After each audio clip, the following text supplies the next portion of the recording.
Okay, welcome everyone to the 62nd Keshe Knowledge Seekers Workshop. It's Thursday, May 21st, 2015, and we're ready to hear from Guy today with Guy's presentation. And first we'll hear from Mr. Keshe at the Keshe Foundation Spaceship Institute, and he'll fill us in on any latest news before we go on to the presentation. Okay, Mr. Keshe, are you there and ready? Yes, are you going to put the video on? I'm sorry, yes, I need to start with the promo video here first. Let's complete that. But before you start the promo video, we have to remind you that the online teaching is accepted at all times. So when you see that the course is started on the 4th of May, you can join anytime, sign in anytime for online teaching. So it does not stop.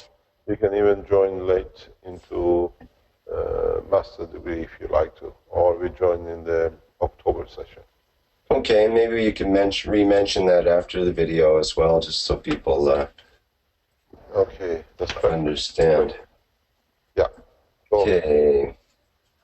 Okay, let's begin with the promotional video for the Keshe Foundation Spaceship Institute.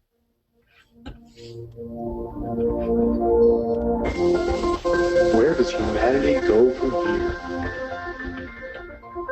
What have we tried to do? What if there is more, much more? The Keshe Foundation is proud to announce a new way to bring humanity forward through technology that brings humanity in line with the natural operation of the planet and universe itself. The new science and technology discovered and developed by the nuclear engineer Moran Keshe centers upon the use and control of magnetical gravitational fields. This new body of knowledge opens the road to hundreds of potential applications, which offer solutions to most of the fundamental problems of the world, such as water, food, environmental contamination, and shortages of energy. The Keshe Foundation is proud to unveil the Keshe Foundation Spaceship Institute. Nestled amidst the beautiful shores of Bari, Italy, the Institute is poised to become a central hub in the spreading of plasma technology and knowledge. With its state-of-the-art 21st century facilities, the Institute will be able to provide students and staff an immersive way to learn the plasma technology, to be the leaders of the new generation of scientists and plasma engineers. Keshe Foundation has opened the door to the world for peaceful usage of technology that is independent of the limited resources that are available on Earth. This is an understanding of how everything works together in harmony in our universe, and it applies to everything from the smallest to the biggest, from atoms to galaxies. We all are able to collectively work together in pursuit of knowledge, innovation, and solutions for our society. This learning environment is new to the world, where there will be no test to confirm your understanding. The knowledge of everyone will be respected and allowed to flourish in a nurturing environment. Hands-on testing and experimenting will be widely used in conjunction with roundtable discussions to bring all opinions and knowledge forward. Students will be introduced to a change in the ethos of working in collaboration. Students will experience firsthand how we share knowledge in a free and open manner. Graduating students are expected to share the knowledge they gain from the university within their respective communities and nations. All formal teachings, lectures, and presentations will be in the English language, with technology available for immediate translation. Keshe Foundation Spaceship Institute will be offering 3-year executive master programs for undergraduate degree students and 1-year executive master programs for graduate degree students in the following fields: space transportation, new plasma technology, health, agriculture, materials, energy. The health section is designed to make students able to live in space without the need to return to Earth. To this end, the Keshe Foundation Spaceship Institute has found processes for many diseases including ALS, cancer, coma, epilepsy, multiple sclerosis. Keshe Foundation Spaceship Institute will offer online teaching courses which will enable anyone, anywhere around the world to enroll and increase their knowledge and understanding. Students will have the opportunity to direct their work towards commercial spin-offs and seek funding through the help of the Keshe Foundation. The access to the new science and new technologies is openly available for peaceful use to the benefit of mankind to make a better world today. Now you can be part of the changing world and the new knowledge. All commercial spin-offs are intended to be open source and patent-free. This is part of the core ethos of the Keshe Foundation and the Keshe Foundation Spaceship Institute. Keshe Foundation Spaceship Institute will have its official inauguration on April 21st, 2015, with courses commencing soon after on May 4th, 2015. The students of the Keshe Foundation Spaceship Institute will be the leaders of the future who will make changes in all areas of space technology, science, medicine, agriculture, and energy. Anyone is able to apply, but acceptance is through invitation only. No prerequisites are required. We will be accepting approximately 250 students for the 3-year Executive Master's Program and 120 students for the 1-year Executive Master's Program. We welcome humanity's participation in the knowledge of the Keshe Foundation Spaceship Institute. Where does humanity go from here? That is up to you. Why today?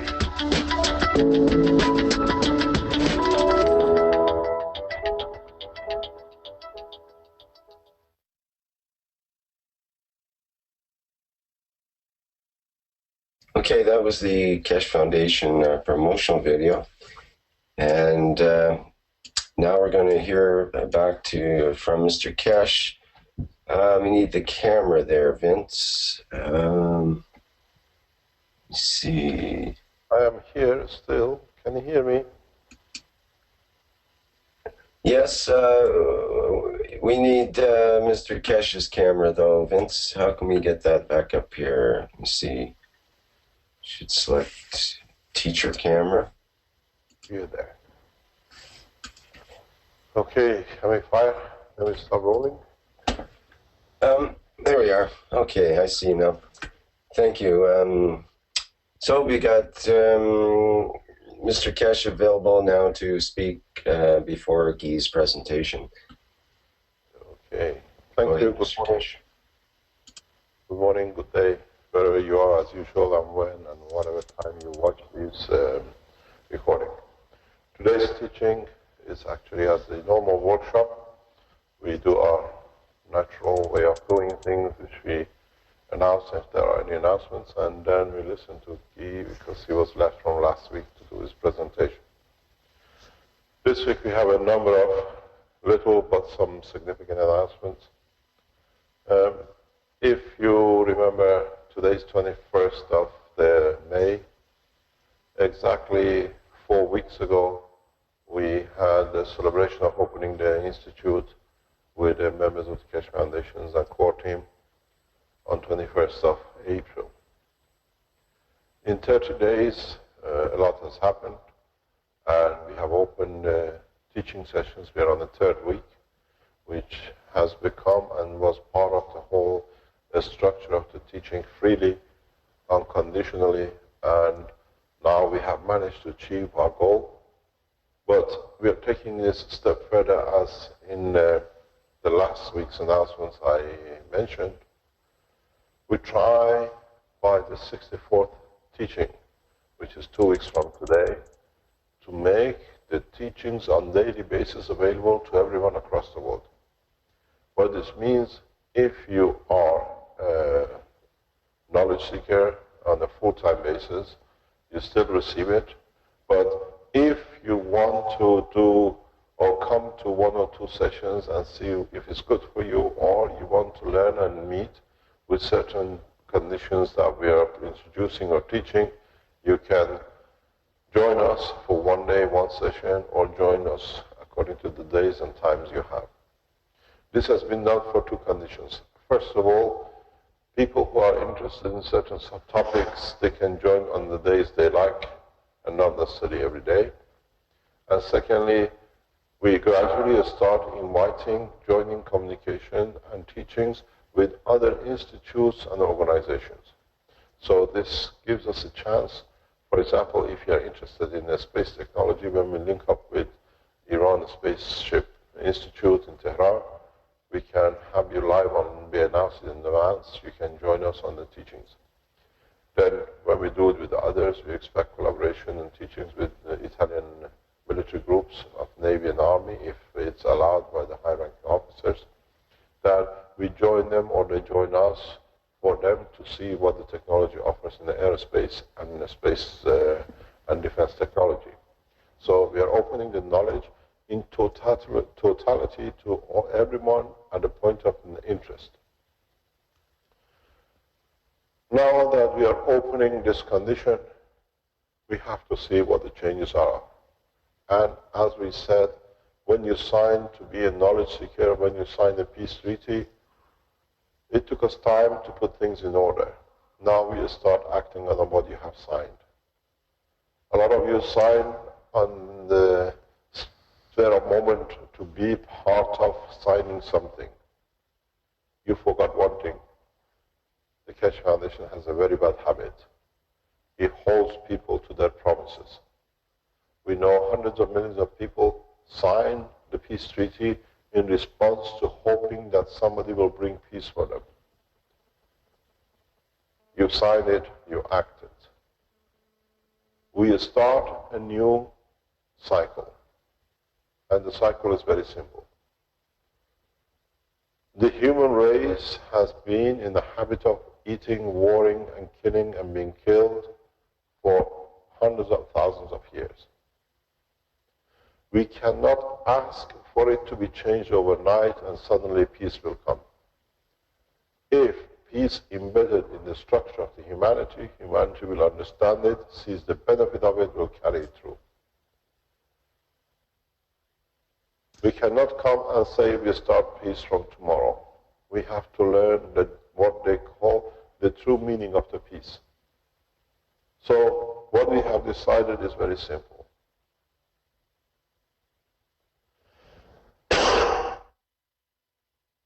We start learning what peace means and teaching the others what peace can bring.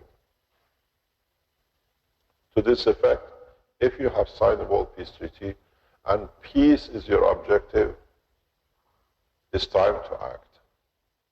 What we're going to do is 21st of each month, for next 3 months, we call it the Day of Peace.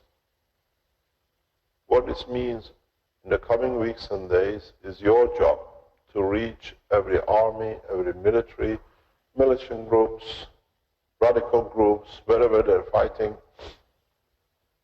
to bring to their attention 21st of June, 21st of July, and 21st of August is to be kept silent and no murders and no killing. 1 day peace. And then it's your job to promote this 1 day peace in the next 3 months across the internet. I have contact with different organizations, I push it through. It's for you to make the banners, to make the advertising, to reach as many people as possible for 1 day peace. What this means, 21st of each month, we have 1 day peace. No war, no killing. And after 3 months, in September, we make it 2 days of peace. Means for 2 days, no news, no BBC, no CNN can announce, report no murders, no killing, no wars. We do this for another 3 months. And then we extend this to 3 days a month. And we make sure those days are remembered and is kept in front that these days start. I have access to most of the radical groups around the world through different means and contacts of different governments. We request from them to hold fire. How much we succeed, we do not know. I put my request to my Iranian government that they will hold peace in Syria, for 1 day every month. Even my request goes to this Syrian president the same. We have access to different governments, and we will exercise our connections. We ask the same through our connections to Russia, to His Excellency President Putin, for 1 day peace in Ukraine if there is still war going. We extend these through our private and direct connections with different governments. We are not hoping. Through years of business and international connections, I have direct access to most of these channels. It's for you to flood the embassies, the governments, and radical groups for 1 day fire for every day, 21st of each month for 3 months. This might not bring peace, this might not hold the fire, but in time they will join. The first day you might see no change. The second time it might be little, but in 6-12 months time, when it's 2 days and then 3 days of peace, we want to see which news broadcaster reports more killing and more murder. So to achieve peace, you need to structure peace. And we start restructuring. But you cannot just talk about it, but you have to enforce how you enforce it. To me, it's very simple. We have the technology, and only man understands technology when he sees it, understands it, and feels it. As a lot of you know, when we started the teaching, when we started the celebration of the opening of the teaching here in the Institute, we placed big bouquet of flowers around. If you've seen the live stream of the day of opening, you've seen these bouquets. When we finished, we asked the people who participated, if they want, they can take a flower home to remember. After about a week, there were still some flowers left. So on the 30th of April, I decided that whatever is taken is taken. Whatever is not taken and dying, we see if we can use the new technology to put life back in. So what I did, I took the flowers out of the same bouquets and I placed them in 2 containers in the lab. As you see, the date says 30th of the 4th, and as you see here, it says 30th of the 4th. We placed one in the natural process of water, and we placed the other one using the CO2 GANs only, as you see at the bottom. And then you don't need to be blind not to see. You see the difference. Every flower in this is dead, and every flower here is as better even than the day they brought it in. The change is fundamental. Depends on one side. It's not just one flower there. You can see it. There's another one hiding here, still as fresh. Afterward, these damages were done during the 7-8 days when they were here before we put them in. You see another one here. They are so crispy and they are so live that you can see the difference. These were near the end, so you can see the condition. You can see the leaf and you can see the freshness of the leaves. So we have found exact and direct access to essence of life, and we can show it so clearly. If we have found the way to touch the life of a flower, why can't we touch the life of the flower of the fruit of the man with his children, with peace, with new cycle of life and continuity? These plants might last another 10 days, 20 days, another month, another year, we do not know. But these died about a week, 2 weeks ago. So this is a pure, direct indication of the changes to come through a simple technology, what you call it, a GANs. I have seen people using CO2 in bands around the wrist for a man who has had a stroke and is recovering. We have seen people using different aspects of the technology to see if they can save their lives. So, as I said in the teachings of past week, in a space, once we don't have a doctor and we face life-threatening conditions, we make decisions of how to save our lives. We don't need permission from governments or authorities to tell us what to do, as they have nothing to offer. So the Keshe Foundation offers the alternative.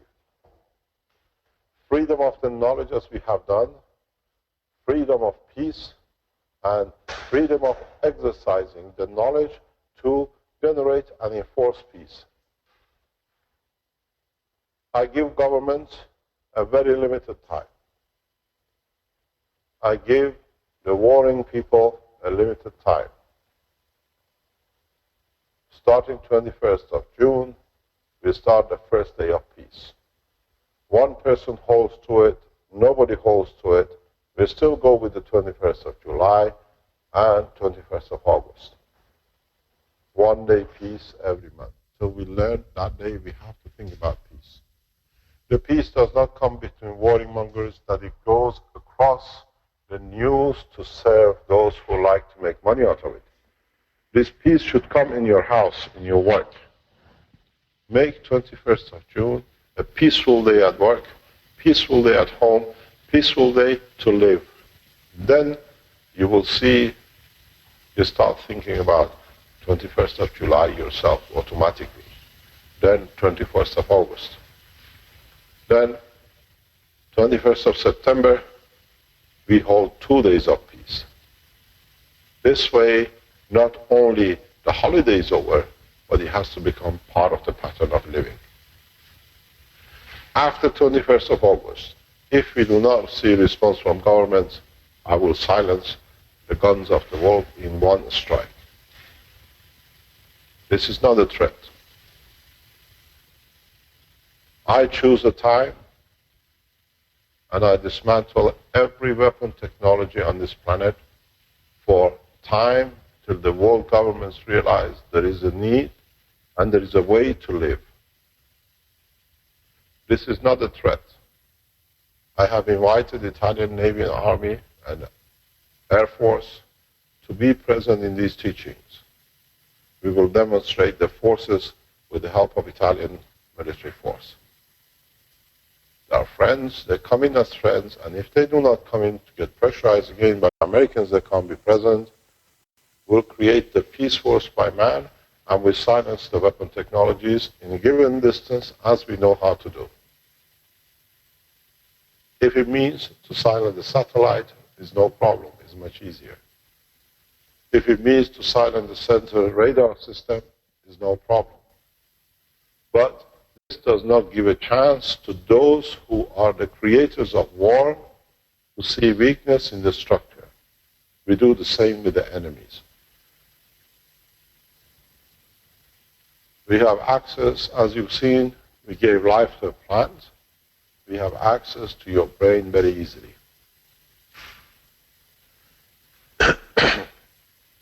I said from the beginning of our work, man will not accept this technology out of its beauty, he'll accept out of the fear of its use. And now we have shown you the beauty of the flower. We give you time, and then you will see the fierce force of its application. We will not harm no soul, and we make sure when we interact and create total dysfunctioning of system, no aircrafts and no other systems will be affected that will harm no one. So peaceful application of the technology will be done by you and not by us. To this effect, we start teaching openly, as we have done. We open the doors, we show how you can block, as you have seen in the teachings. If you've been one of the knowledge seekers, a very simple system, as you see on the back of the computer or as a front. We have shown this before in our technologies we are using.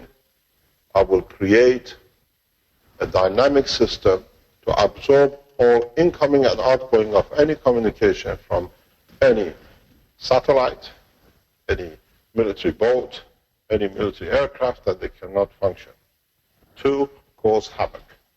If they are used in a peaceful area, we do not touch. Whatever is used to kill, we will silence. We have the technology. We've shown the use of technology by bringing the American system down 2, 3, 4 years ago. It was shown in the warships in Black Sea. Now we openly demonstrate its use, and the interesting thing is, I won't do it, you will do it.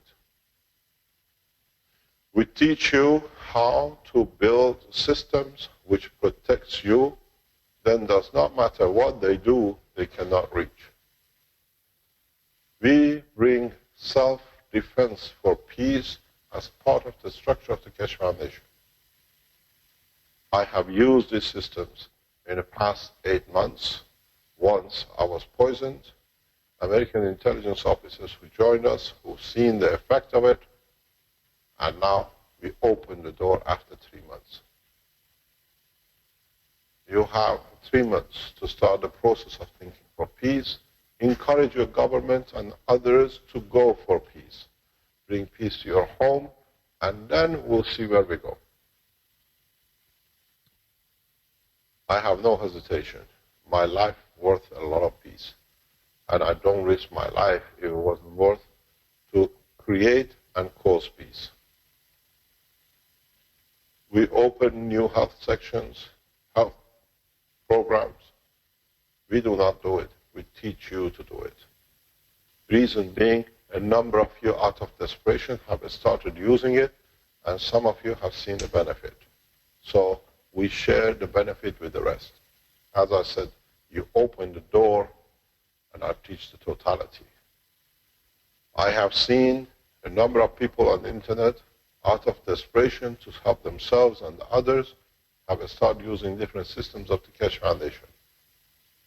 To this effect, from next week, we go. I have the support of Professor Lutzi with me here, except Tuesday afternoon.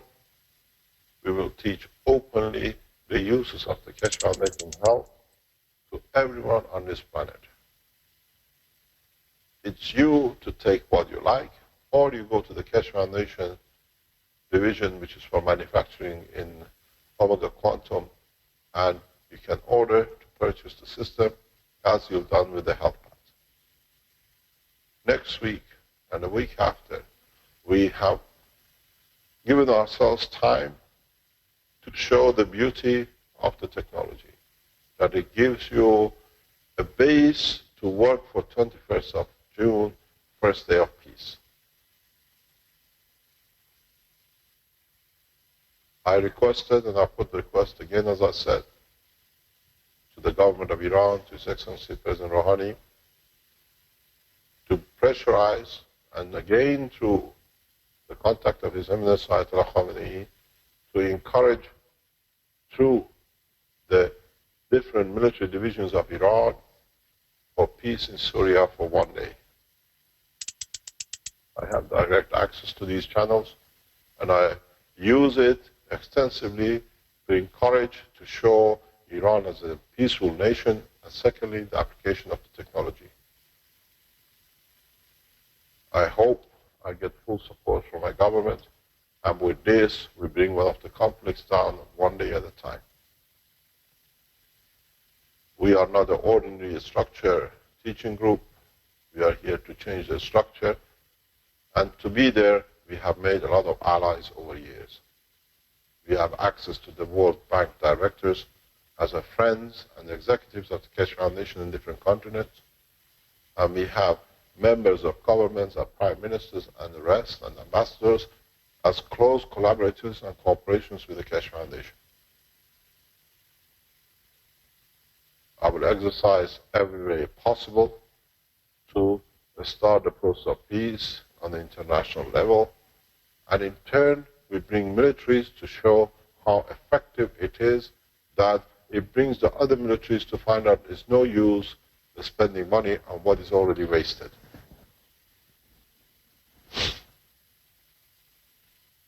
I have access to a number of African leaders on a private personal friendship. I will exercise my friendship for peace, and I know we'll get a response from some of them. My call goes to the American president: enforce peace, or we make sure you get carried by the peace. I know I have a full collaboration of the offices and the structures within the Russian structural government, and the same with the Chinese. And I rely on these connections and friendships to bear fruit. As I said, this suit of scientists is only 15 years old, but the suit as an international businessman at high level is over 30 years old, even 35 years old. In that 35 years, I have built relationships that have shown the true way I work, and now I have brought it into the science. So it's very simple. We collectively start changing the ethos of living, that it can allow us to enter space, or we collectively end to the humanity as totality. The choice is yours, not mine. I teach freely, I teach openly, I show all aspects of it, and now you wanted to see, to believe. I will show you so much that you cannot have time even to think, to believe, because by that time you already have finished believing.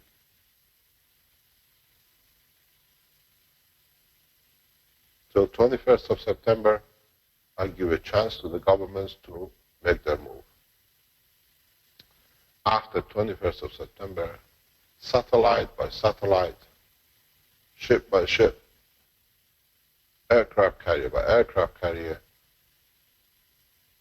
and aeroplane by aeroplanes will stop. We announce it the way we did with reactor number 2 in the star formation. We deliver. I will bring in the structure in the next 3 months to make sure that can be delivered.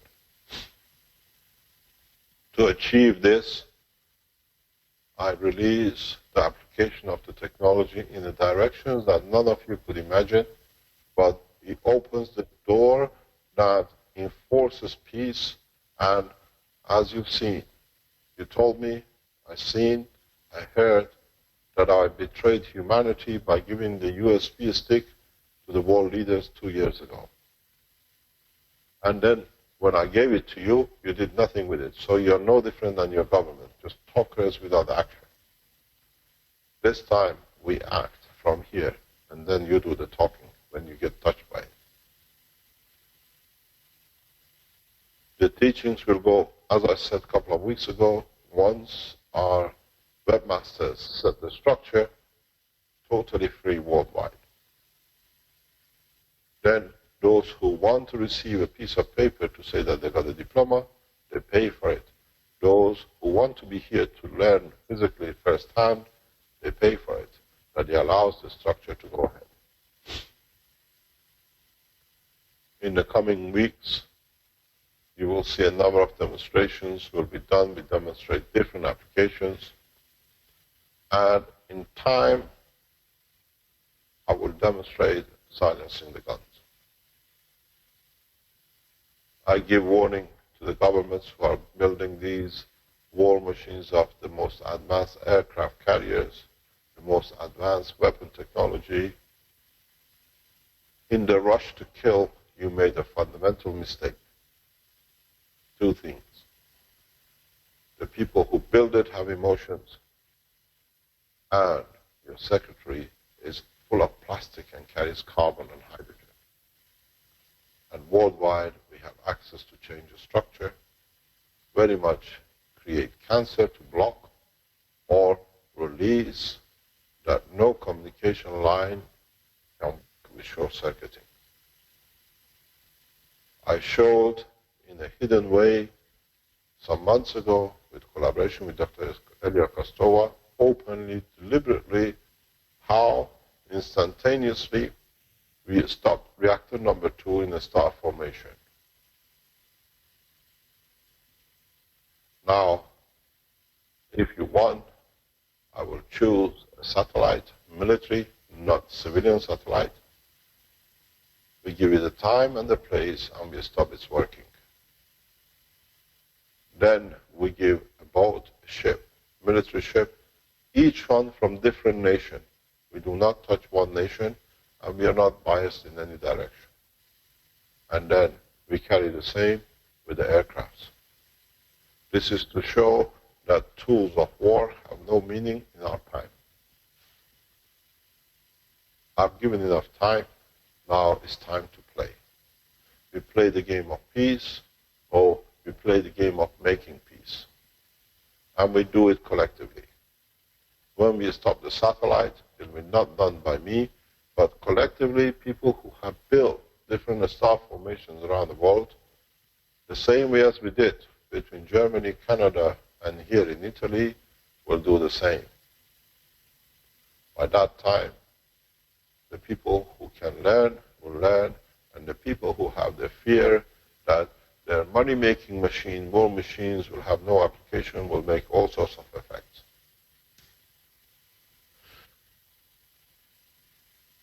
So, 21st of June is the first day of peace. It's for you to announce it, to enforce it in your heart, in your home, in your companies, in your nation, and from today I'll enforce my ways through different governments. As I always said, the biggest mistakes the governments made with me and my work was they left me too free, too long to publish too much and to teach too openly. Now they have to do something too about it as well. That's to accept peace and change the direction of making the war machines to peace machines. I hope we show this with the help of Italian military air force, Navy, and the rest. They've been invited, and if they turn up, you shall see. Or if they allow us, we go to military bases. It all depends how the request will be received. I hope I have made it very clear, but from today, the World Peace Treaty comes out of the closet of being a talk into action. You have to start thinking about 21st of June, what you're going to do in trying to promote peace and what you do from now on till then, that the others obey the rules of God. Thou shalt not kill. This is what peace means. And when it says, thou shalt not kill, it's the first ethos of the universe. Thou shalt not steal. If you see somebody's hand in somebody's pocket stealing, you don't keep quiet. How come you keep quiet when you see somebody puts a hand in the life of someone and kills someone and you stay silent? So, from today, World Peace Treaty is not the ink on the paper you sign. It becomes part of the structure of your life. Then it embeds in your genes, and then embeds in your RNA that peace is the ultimate goal. And then it allows us to at least satisfy the first condition to join universal community, which is a peace. Thou shalt not steal, and thou shalt not kill. The teaching of blessed his name, Christ, had a lot of meaning, but the men took it the wrong way. Now we enforce it. As we said, the Son of God means the rays of his knowledge. So, I have made it very clear. from today onwards, as is said in English, the gloves are off. It's man for peace against the war machines which have become part of the life of the man. When I was in business, I learned something very interesting from one Jewish man. We used to run a chain of shops. And when I went in as a partner into the organization, I was told that this director does not buy any knives. He would buy a fork, he would buy a spoon, but he would never sell any knives in multi-story chain we had. I thought, this is strange. How can you sell a set of forks and spoons but no knives? I said to him, this doesn't make sense. Take all the cutlery section out or add a knife into it. He said, I don't sell because some time ago in one of our chains, somebody went and bought a knife and he went and killed a man. So I don't want to be part of it, so I don't sell knives. This made an impression on me for a long time. But I thought, this is a way of control, because the guy can go to another shop, buy a knife, and kill another person, which everybody else does at the moment. It's not withholding the weapon, it's teaching that the weapon has no use and no application. I don't want to stop the selling the knife. I furnish the shops with as many knives as they can. And the warning from me was, the knife is for serving. You don't kill with it just because it's there. And the knife of the Keshe Foundation has two sides. It can kill, and the killing is the end of warmongering and manufacturing of arms, and the other side cuts to feed the fruit of the peace. So the decision is yours. I know both ways how to use, and it will be so harsh. The problem I give, and the reason I give 3 months to 6 months to the governments to do this, is to divert the production lines of military hardware manufacturing to producing peaceful systems. Very simple. I have been part of, as all of you know, in the structure of the after opening of the East, what you call the Wall of Berlin. We worked as businessmen in the structure and the factories which were making arms and tanks. We made pianos and God knows what out of it. I don't see any reason to not be able to do that in Lockheed Martin, in Boeing military, in Russian military sections, in Japanese Federation of Arm Manufacturers, and the rest. So the answer is very simple. I don't talk from theory. I've been there, I've done it, and I know how to do it. And the good thing with it is I have the knowledge to enforce it. From next week, we openly will teach every aspect of the most horrendous application of the technology, that the fear of use of it will force governments to accept the peaceful channels of it. I will show you how you strip a man from every muscle of his bone while he's alive, using the systems you have. And I will show how I heal the most horrendous diseases through the same technology. Which way would you like to go? To heal or to strip? Don't forget one thing. If you have listened to the teachings of Keshe Foundation, every part of the body of the man is made of the structure, what we call a plasma, which is in a solid state matter as GANs. All I need to do is to change part of the GANs in given structure. Instead of conductor, will become a resistor, and the muscles of man will fall off like nothing, pieces by pieces. I'm prepared to show it if you are strong enough to watch it. And if the kitchen is too hot, stay out of the kitchen, or cool the temperature that we can all enjoy the benefit of the technology. I said, and I repeat myself. People will accept this technology out of the fear of what it can do to destroy them, annihilate them. And if need be, I will show that force. Depends. You put your hand in my pocket to take a sweet, or you put your hand in my pocket to leave a poison. The poison to me is sweet, but when you eat your own poison, you will not like it. So, the position is very simple. 21st of June is the first day of peace. It will be very difficult, and no newspaper will announce it, because the masters who makes the arms will not allow it. But we repeat it again in July 21st, August 21st, September 21st, we'll make it 2 days. October 21st, we make it 2 days. For Christmas, we do 3 days of peace celebration. And on 2016, we will show, if we do not achieve, the power of the technology of annihilation.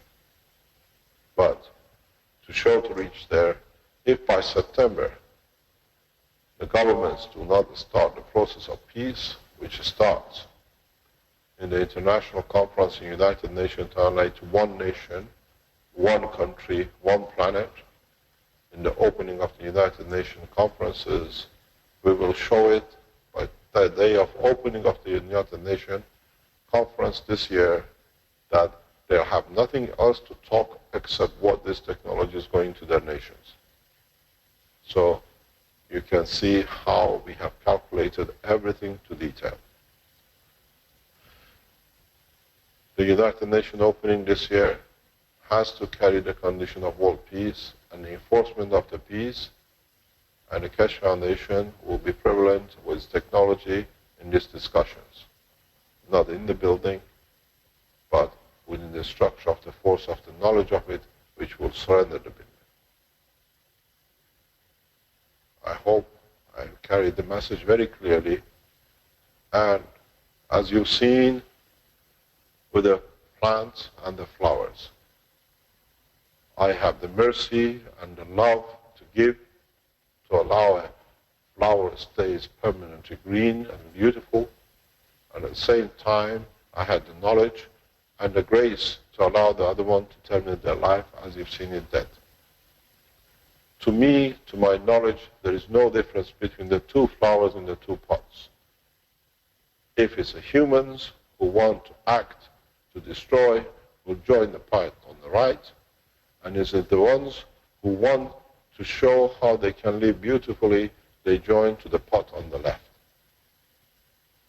So the choice is yours. You decide world peace and start working on it, or I enforce peace in a very easy way. And you will help me to do it if you are the supporters of world peace. We will harm no soul, we will not damage no structure. We stop the use of structures. It's much easier.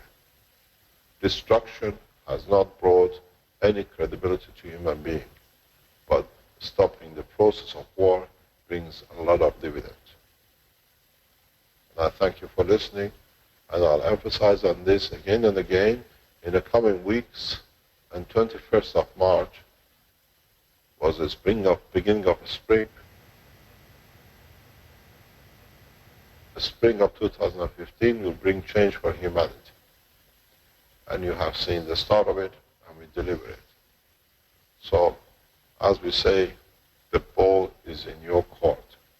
You play, and we bat. Thank you very much. Go ahead, Vince. Mr. Keshe. Oops. Sorry. I might have missed some. Yeah, sorry, Rick. Ahead, I thought you were trying to unmute, so I unmuted you. So then, yes, you could speak. Sorry. Go ahead. Yeah, I think we missed the last sentence or so of Mr. Keshe there, or maybe it was, was it okay for you, Vince? Yeah, I only missed about 2 words, so everything was good on this Okay. end. But yeah, I think Okay. that there's some bandwidth issue there. Shouldn't be too much of We a have the problem, though. recording here. You can pick it up from the recording. Okay. Thank All you. right. Shall we get into Guy's presentation now, or is there some other things you'd like to mention, Mr. Keshe? No, I think we mentioned enough. Let the man shiver in his shoes. Okay. All right, Mr. Keshe. Hey, can you hear me good? Yep, you're another flower from the presentation of the opening. Now we're going to unravel your packing, see what you got for us. Oh my goodness. For this for 30 days. Yes, I've been waiting a lot for this, and I'm certainly prepared for it. I'm gonna make it that it's gonna be a powerful little speech. If you mind me saying, a bit in the same theme than the speech that you just gave us. Actually, it's very much in line with the subject of my presentation, which is basically using science and spirituality together to enforce peace for humanity. And We wait for your presentation. right on. So I can start then. What I had in mind there was not much to give too much of a background. I guess this is part 2. Most people know me. I'm Guy Thériault. I'm part of the core member. And I've been following Mr. Keshe since a couple of years now. And here it's going to be my little share of for the knowledge seekers. And it's such an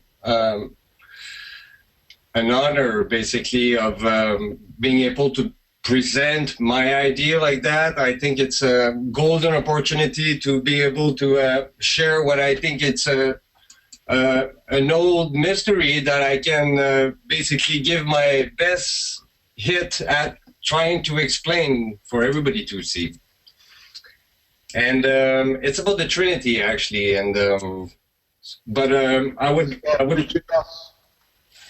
Sorry? Are you going to start teaching us? Yes. We are waiting for your presentation. Okay, it is.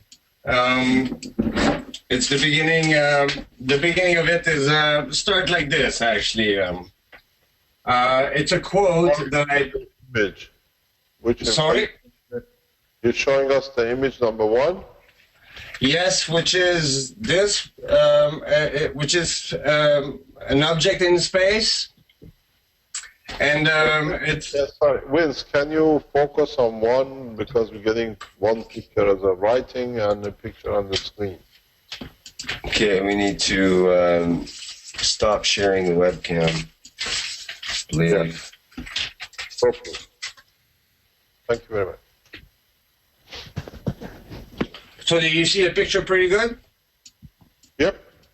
It's one of the most beautiful pictures I've seen from the Space Hubble, actually. Some of those incredible pictures that they pull out from space, and those are plasma phenomenon that basically puzzle the mind and dazzle the eyes.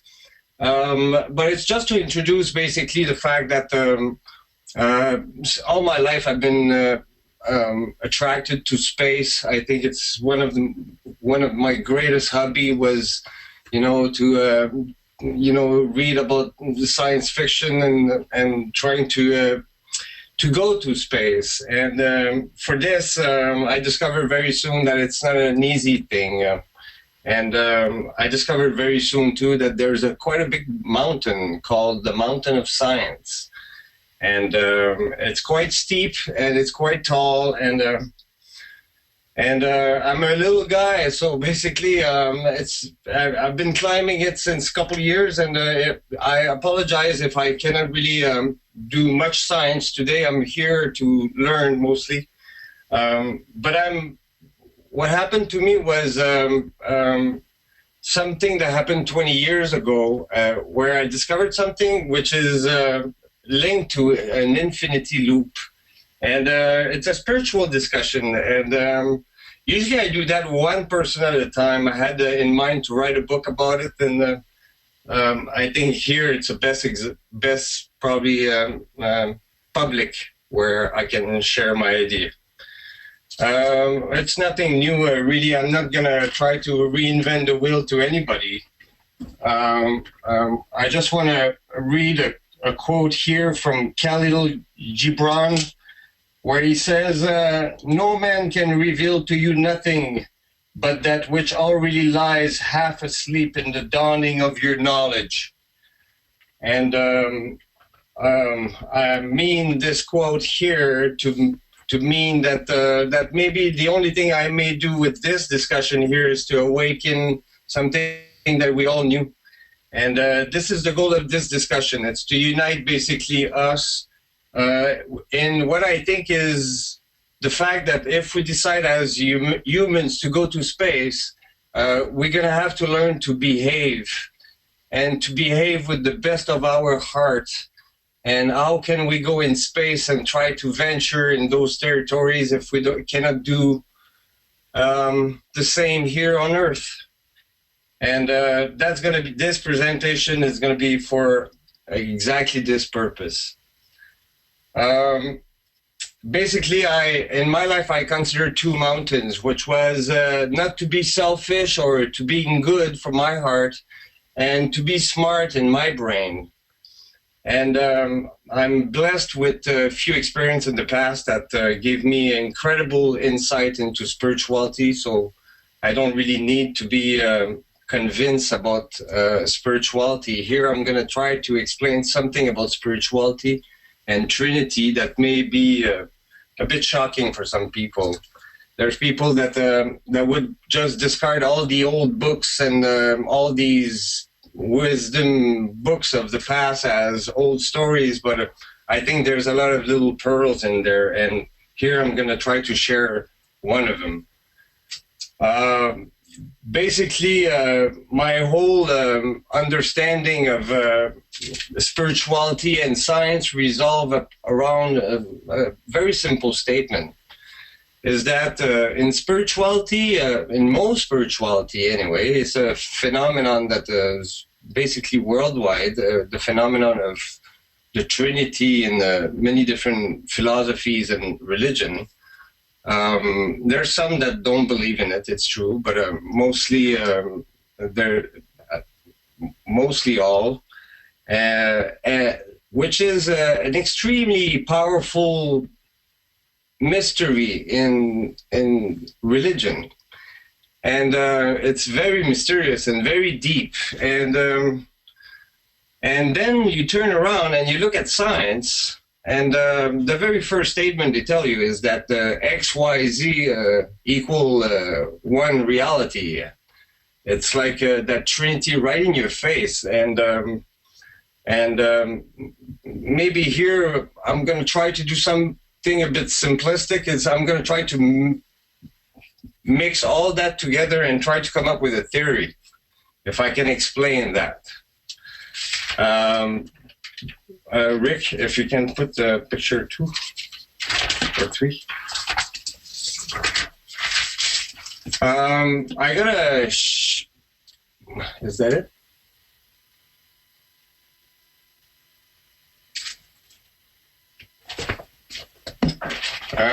And I got another quote too from Leonardo da Vinci this time. And he says this, he says, simplicity is the ultimate sophistication. This is from Leonardo da Vinci. And it's basically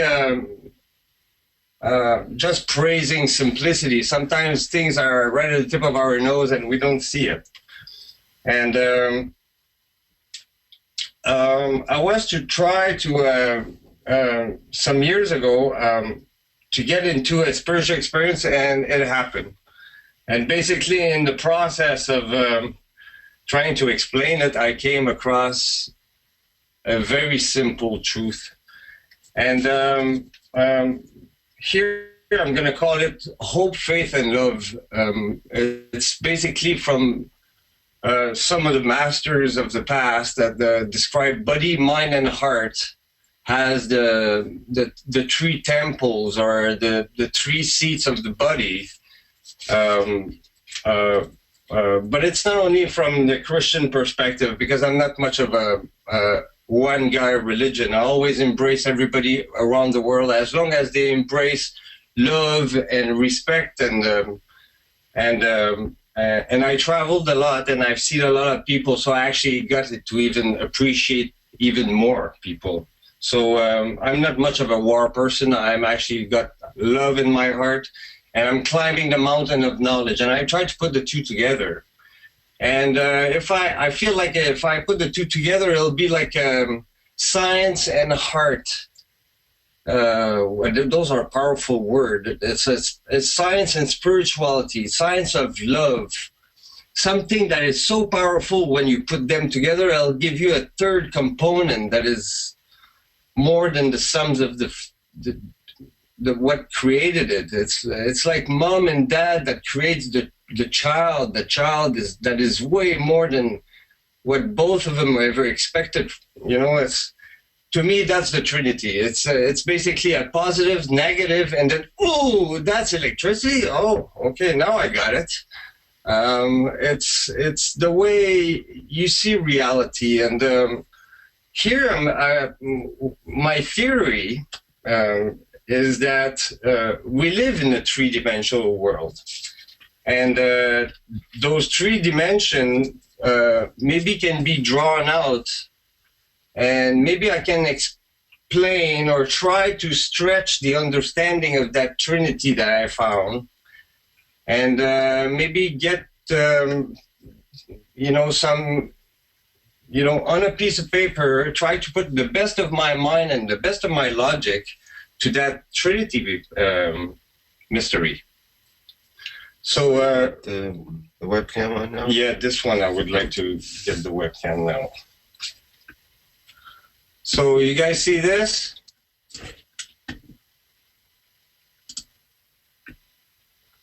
This is basically, I signed that 2 years ago. I just wanted to bring it up.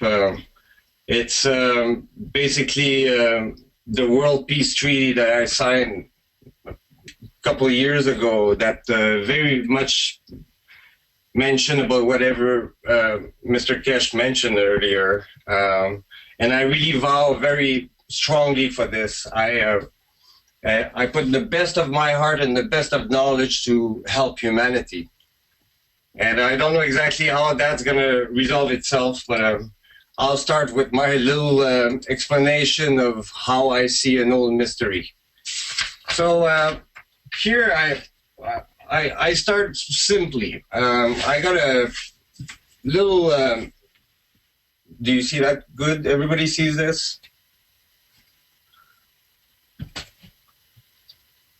Not hearing a response, but I think it's going through okay. Okay. Thanks. All right. Here I got what I would call a scale of intensity and polarity, actually, and polarity and intensity. And I've got three of them.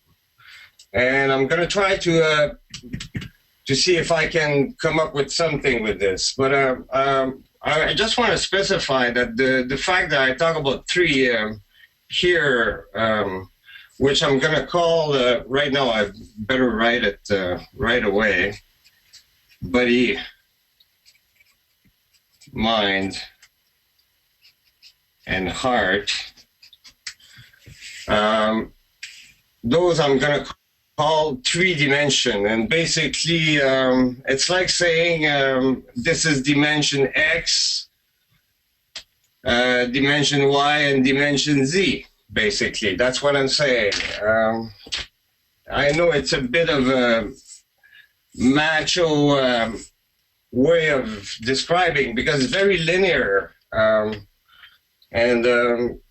it described three reality that I try to explain that equal one. So basically here I'm going to try to demonstrate something in a very rational way that guys and scientists and rational people like I am really enjoys. And I know a lot of people like this way, but I got different ways of explaining it. That the discussion, depending of which people I talk and the way they are, and because I can basically bring it up more in a feminine way, which is the circle. It's when you use more like, instead of the linear approach, you more like the symbolic approach to it, which is very intuitive. There's a lot of symbols in the past that way more than that little symbol here that is very specific on the Trinity. And here I kind of try to bring a very simple fact the way we can see it. This is your head, Mr. Keshe, by the way.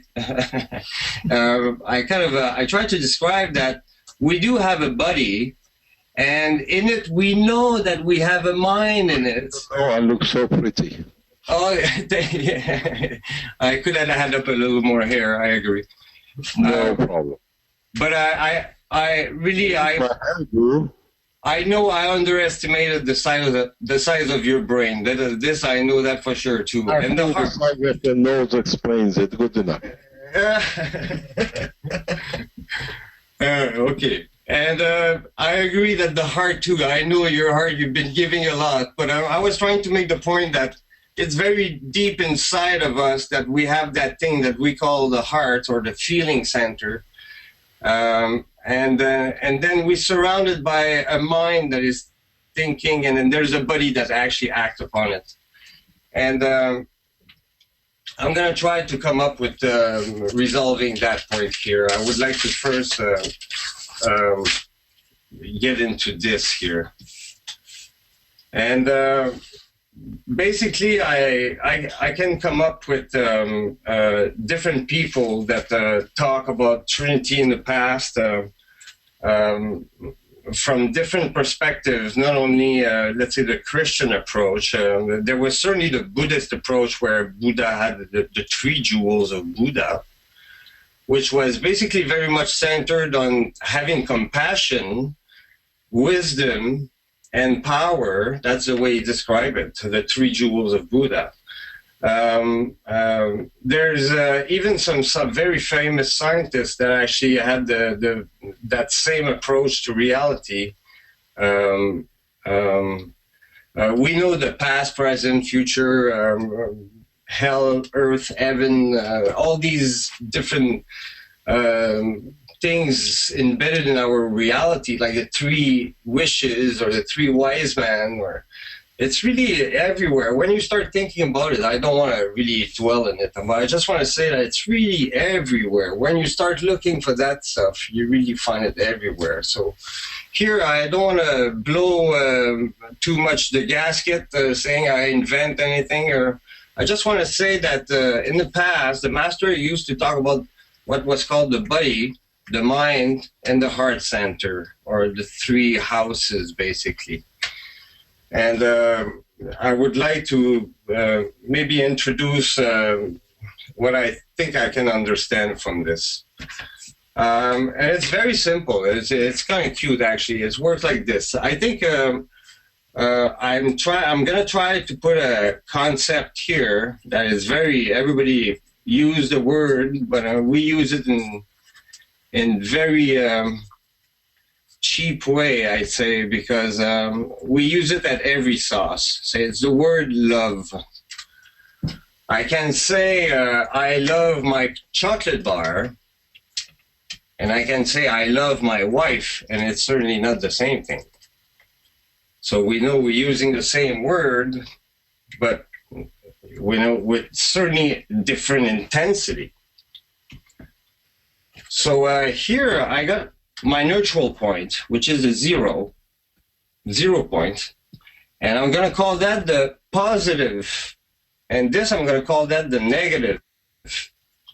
And here, it's basically something I describe about, it could be called love. I think it's the most common one today we use. I'm going to use it. It could be called compassion. It could be called selflessness. It could be, it's whatever it is, because you always think about others, and basically this is what I'm trying to express here. The side of the heart that expresses the best side of it. And the other side basically is the exact opposite.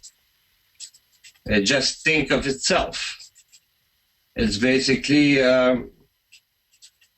if I call that very perfect 100% love should be the love of a master, I agree. I hope you guys agree.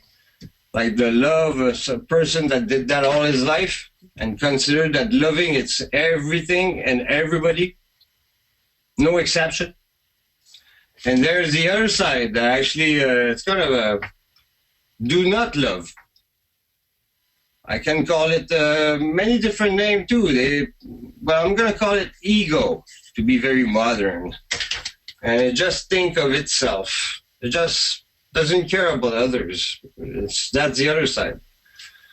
And here I just want to specify that there's intensity. I got all these little bars here to describe that there's from 0 to 100, let's say. Minus 100, and this would be 0 to plus 100. So I'm talking about intensity and polarity. You guys follow me so far? I know. I hope anyway. Just be patient. It's coming. We're listening. Okay. So we're listening. it's very a childlike approach, but I'm very careful with that stuff because we're talking about language, and everybody has different language to express that reality I'm trying to describe here. And I'm going to do the same thing here and do the same thing. There are my 6 posts where I'm going to put words, and then I can go on explaining my theory there. But it's really very important that I make sure everybody understands that those words can be changed, and you can put evil, and you can put many different words that would more what the way people likes to hear it.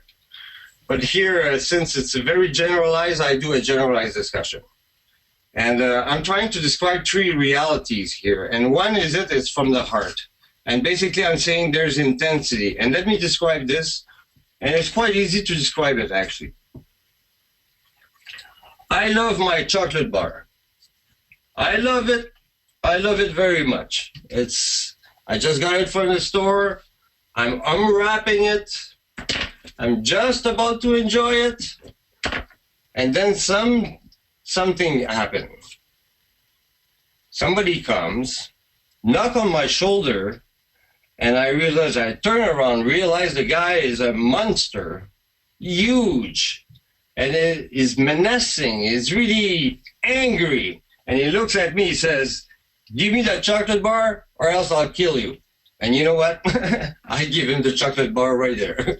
I don't even want to deal with him. I'm certainly not going to die for a chocolate bar. That's no way. Here, I just got my new car. I just bought it today. I got the insurance, the keys. I'm just about to have the key. Whoop! Somebody knocked me on the shoulder again. Oh no, not him again. And yes, it is him. And he goes on saying, give me the car or else I'll kill you. And you know what? I like my chocolate bar, but I like way more that car. And that really bothers me much more now. But I'm certainly not going to die for it. Here's the key. I got insurance. So let's go a little further. I love my daughter. Oops. I think here we're starting to have a bit of a problem. The guy comes and knocks me on my shoulder. And you know what? I turn around, and this time I'm thinking about knocking him down. I may just die too. But this time, now he's bugging me. And I really love my daughter. She's my princess. Who does he think he is? So basically I'm saying I'm loving way more. Here I'm putting intensity into the word. Totally different. And then finally here I would like to resolve that point. That would be the love of the master. that the way you love your own daughter, that is so beautiful, your own family, try to love everybody this way. Try to do it worldwide. Try to do it to everyone, even your enemy, even the one who bug you. And that would be that guy there. That's the type of love that he's trying to explain anyway. It's a love that has no boundaries, that actually it not only involve humans, but involve the ocean and the air and the planet and the way we behave between ourselves, of course. And then, of course, now I'm going to go the other way. I'm going to say here, this is past the other side, the side of negativity, but it's shallow negativity. And let me explain what I mean by that. I love my chocolate bar again, but let's say this time it's my little daughter. She has the chocolate bar in her hands, and then she's enjoying it. And then the next door neighbor, a little kid, that really is a pretty nice little kid, comes to her and asks her a little bit of the chocolate bar. And her very reaction was, no, it's mine. I don't want to give you any. So I'm going to say this is shallow selfishness. It's not that bad. And you're going to maybe tap a little bit on the hand of the children and say, hey, look, it's not a good idea. Maybe if you give him some, next time he has any, you guys going to share it together and you be friends forever, or else he's going to think you're selfish. So basically, I'm trying to explain a little, it's a bit of selfishness. It's not that bad. Yes, and we all know, I think we all adults, we all know where I'm going. And I'm saying that there's people that actually are amazing, absolutely incredible. They're destroying everything. They just think about themselves. They couldn't care less about anything around them. It's all to achieve their own goal. And they couldn't care less. And we know they exist. It's really hard to stop these guys. They're kind of very powerful usually and very, very dangerous, actually, I'd say. So here I put my little dimensional feeling, which I call the feeling part, which I call the intent. And you'll see where I'm getting at. The intent, we call it the why. So from the heart, why should you love instead of being selfish? It's called the intent. Right on. I finished with this, guys. Finish, okay? I just installed my 2 thing. I just put that thing there. So now I would like to jump on the next one. The next one, which I call the mind. This was powerful. It's the heart. But there's something underneath that is the mind, something that makes us the way we are. And I'd say the mind is based on curiosity. If you got no curiosity, you live in that little black world here. It's called ignorance.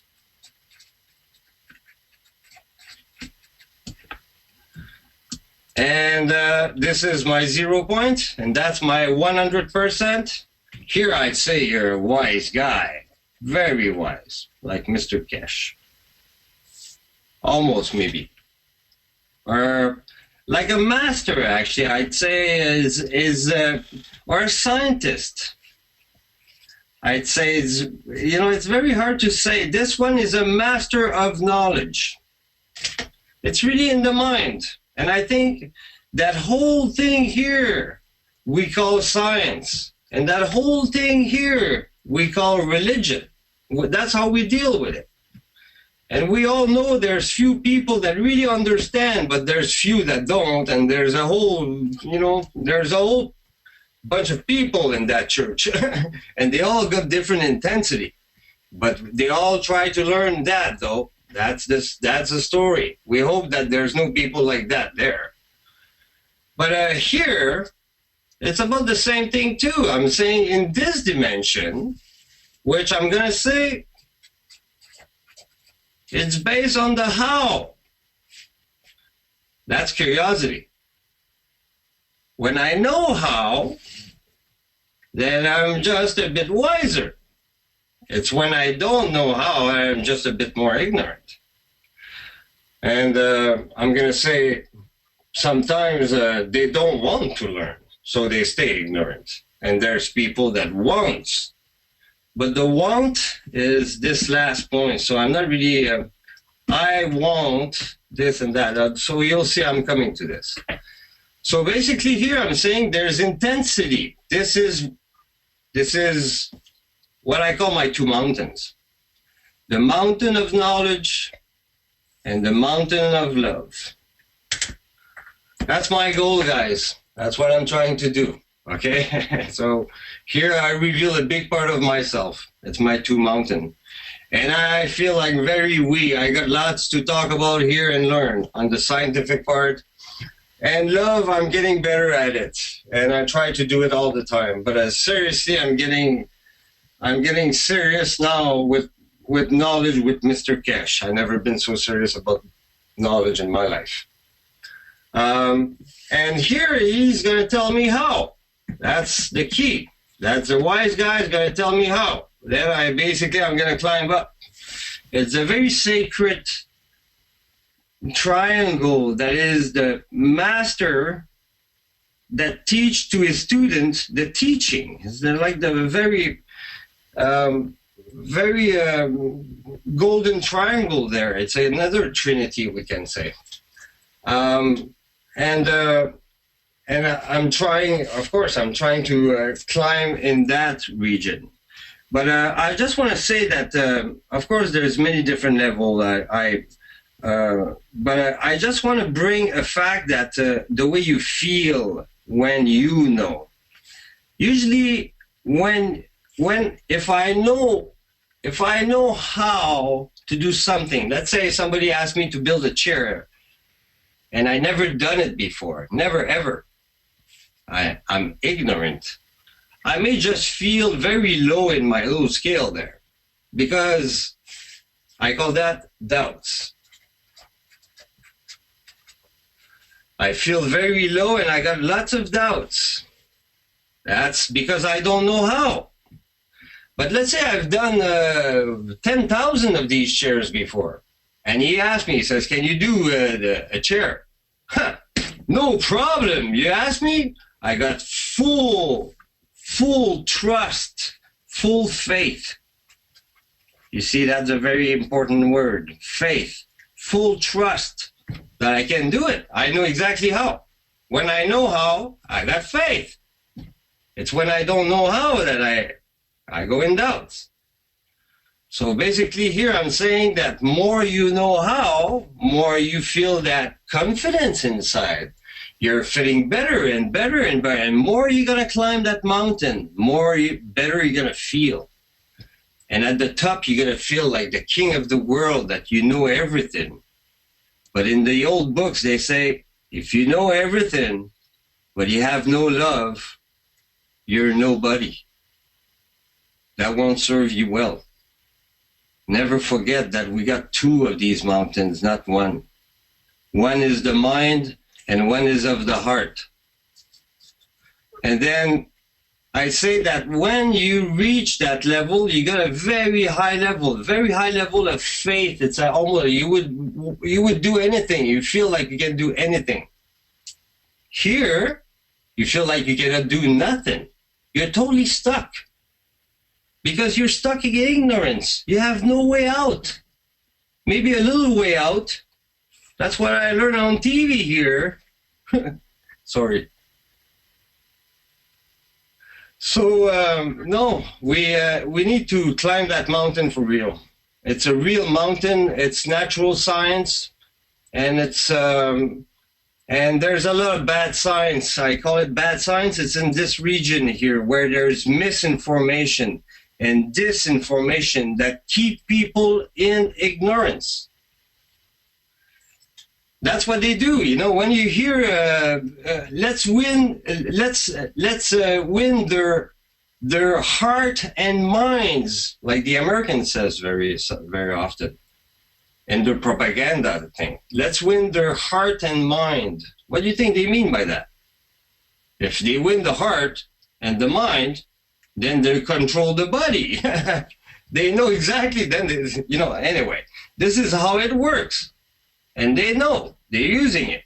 Here, I'm just trying to empower you to understand that it works both ways. If you maintain ignorance, you're asking for trouble. If you have selfishness in your heart, you're asking for trouble. You're actually going down. The very middle line is right here. This is neutral. This is devolution. It's reducing in nothingness. This is evolution. And going into a big beam and a bright sun. That's where we're heading, in my view.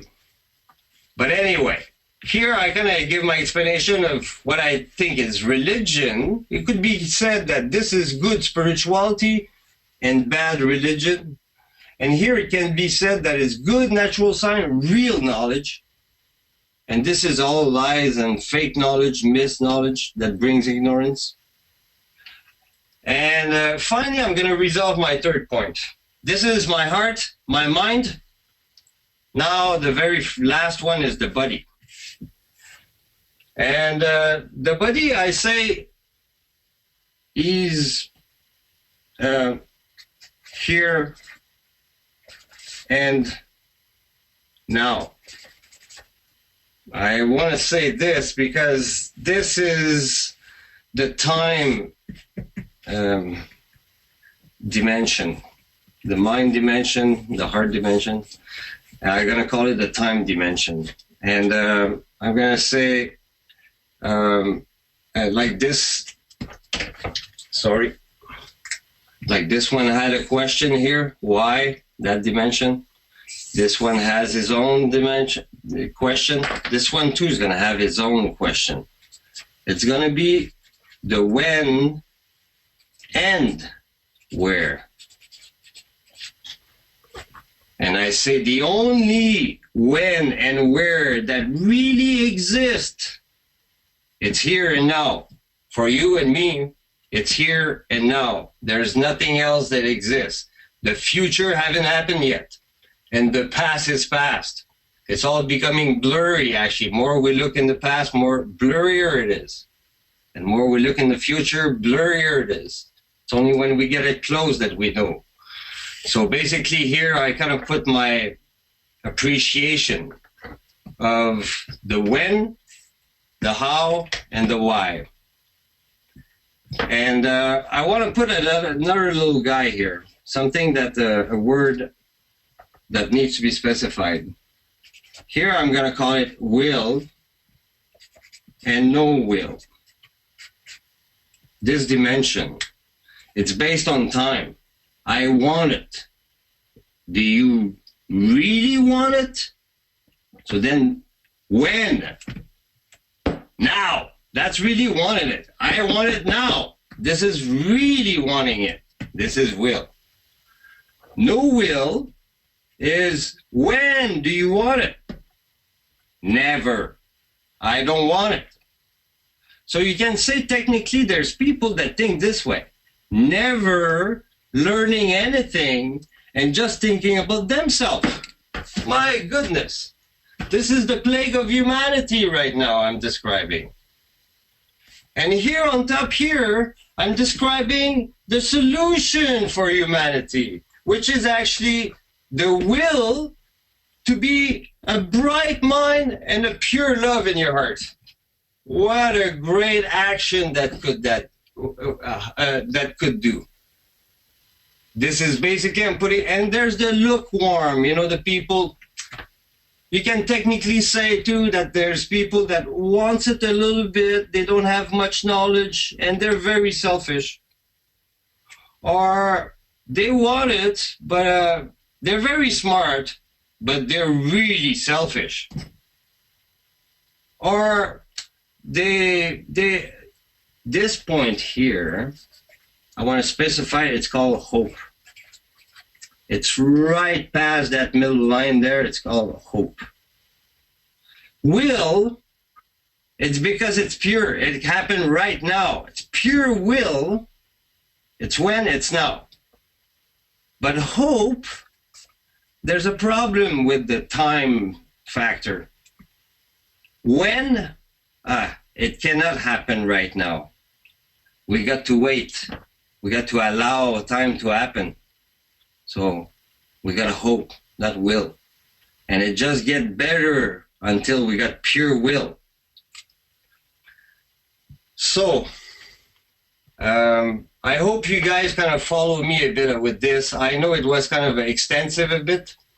But I need to basically say this because those words are very well used in history and those concepts too. And I just put it very simply here for everybody to understand. And as you can see, I could explain it this way. But now I'm basically, I'm ready to actually demonstrate what I meant by a figure 8. Now I'm ready with this. But before doing that, if you don't mind, I would just like to give a quote from Mr. Tesla. Tesla said, one of his quotes anyway, was that if you only knew about the magnificence of the 3, the 6, and the 9, then you would have the key to the universe. And I always wondered about what he meant by that.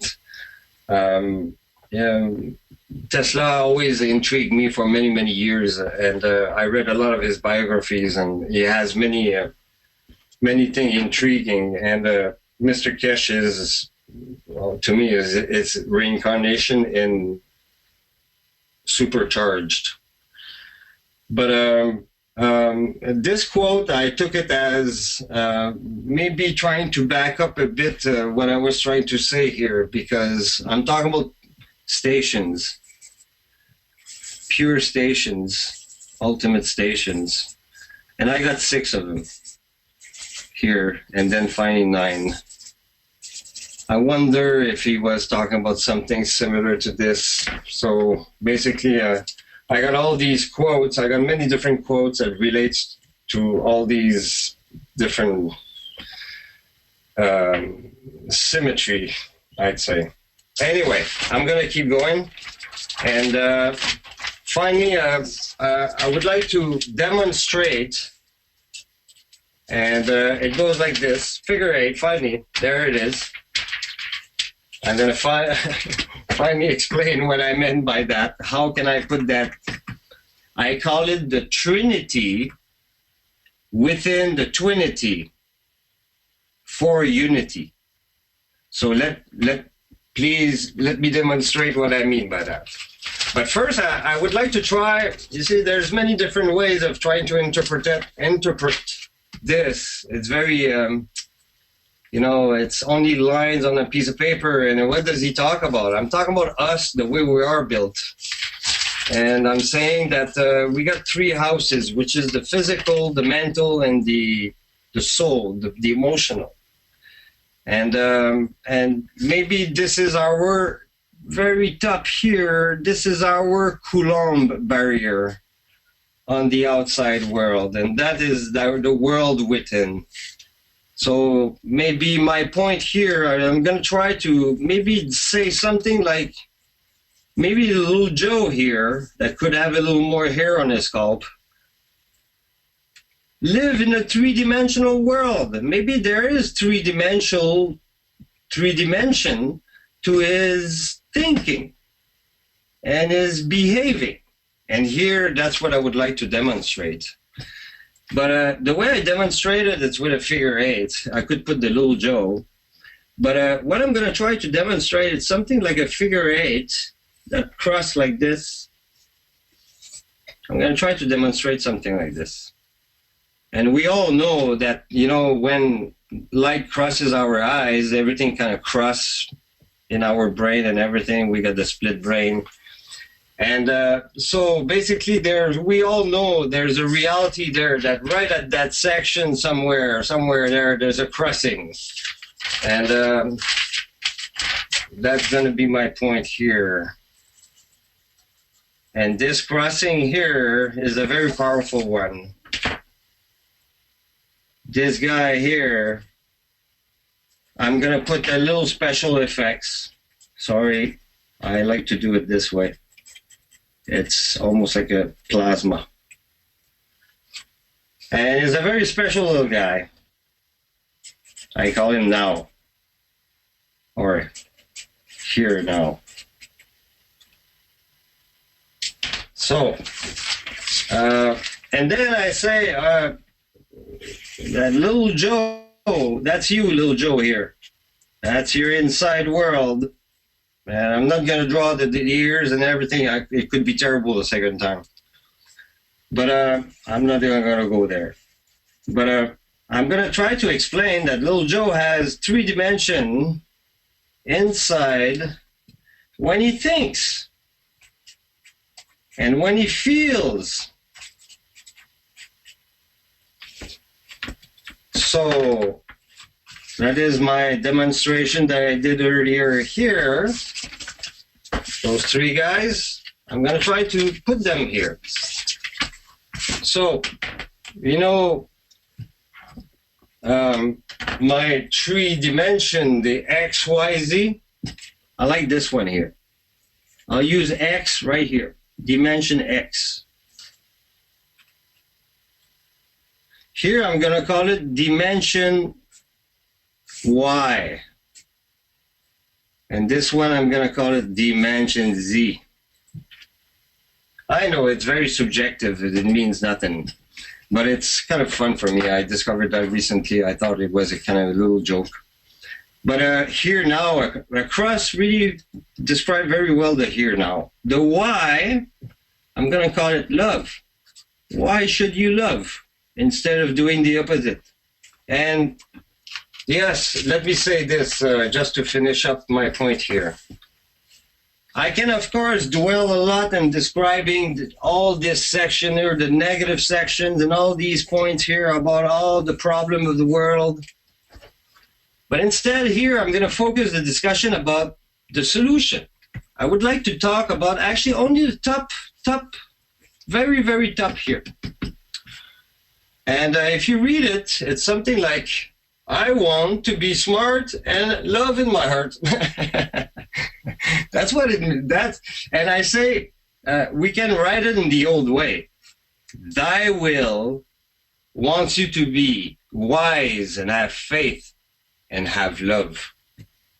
That's the old ways of saying it. That's the way the books describe it. Actually, in the Bible, in 1 Corinthians 13:13, they describe these 3. And now these 3 remains: hope, faith, and love. But the greatest is love, it says. Beautiful paragraph. I would highly recommend anybody to read that paragraph. 1 Corinthians 13 talks about love. If people are mixed sometimes, it's one of the most beautiful paragraphs in the Bible, in my opinion. But thy will wants you to have wisdom and love in your life. In your mind, wisdom, science, maybe, natural science, old sacred science, maybe. I'm very attracted by archaeology and stuff like that. I think that there's a lot of pearls in the past that we can pick up, and a lot of pearls that we find recently that scientists are putting together, where it's incredible. If somebody has the will right now and the knowledge, what can we do now? It's amazing. It's amazing what we can do. So let's do it, people. Here, anyway, I wanna explain 3 phrases that's gonna explain some sort of a something here. So it's to demonstrate at least if my idea works or not. So the very first one here, I'm gonna describe something about the body. The second one is going to be about the mind, and some third one, something about the heart. So here, I would like to provide an idea to be able to test if my little theory can work, if I can explain anything doing this thing. Of course, if I say I want to watch the sky that is blue, it's not going to work in my little thing here. Because what I'm trying to explain here, it's the concept of thinking and then doing, or the concept of thinking and the action. And then I go on like this, and I'm going to have to resolve all these issues in a minute. Please don't jump into conclusions. But I'm saying here that we're still living in a three-dimensional world. And maybe somehow those are linked.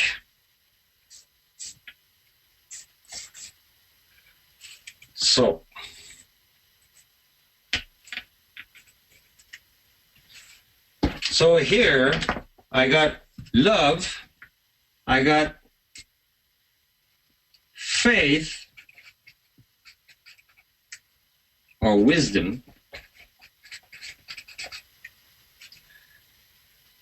and if you guys remember, if I take these guys here, okay, the will to have faith and love. So basically I'm going to call it here will. So the love, I said there was a question. Why? The intent. The will is going to be when and where. The answer is here now. And then faith, it's going to be the how. So when I know how, if I got the wisdom, I know how, I live in faith. When I don't know how, just ignorance and doubts. The why love, positive. In my little 8 here, I just want it so positive, all positive. So it's evolving, it's evolution, it's going up. And that's where I want it. That's why I put all these nice points in there.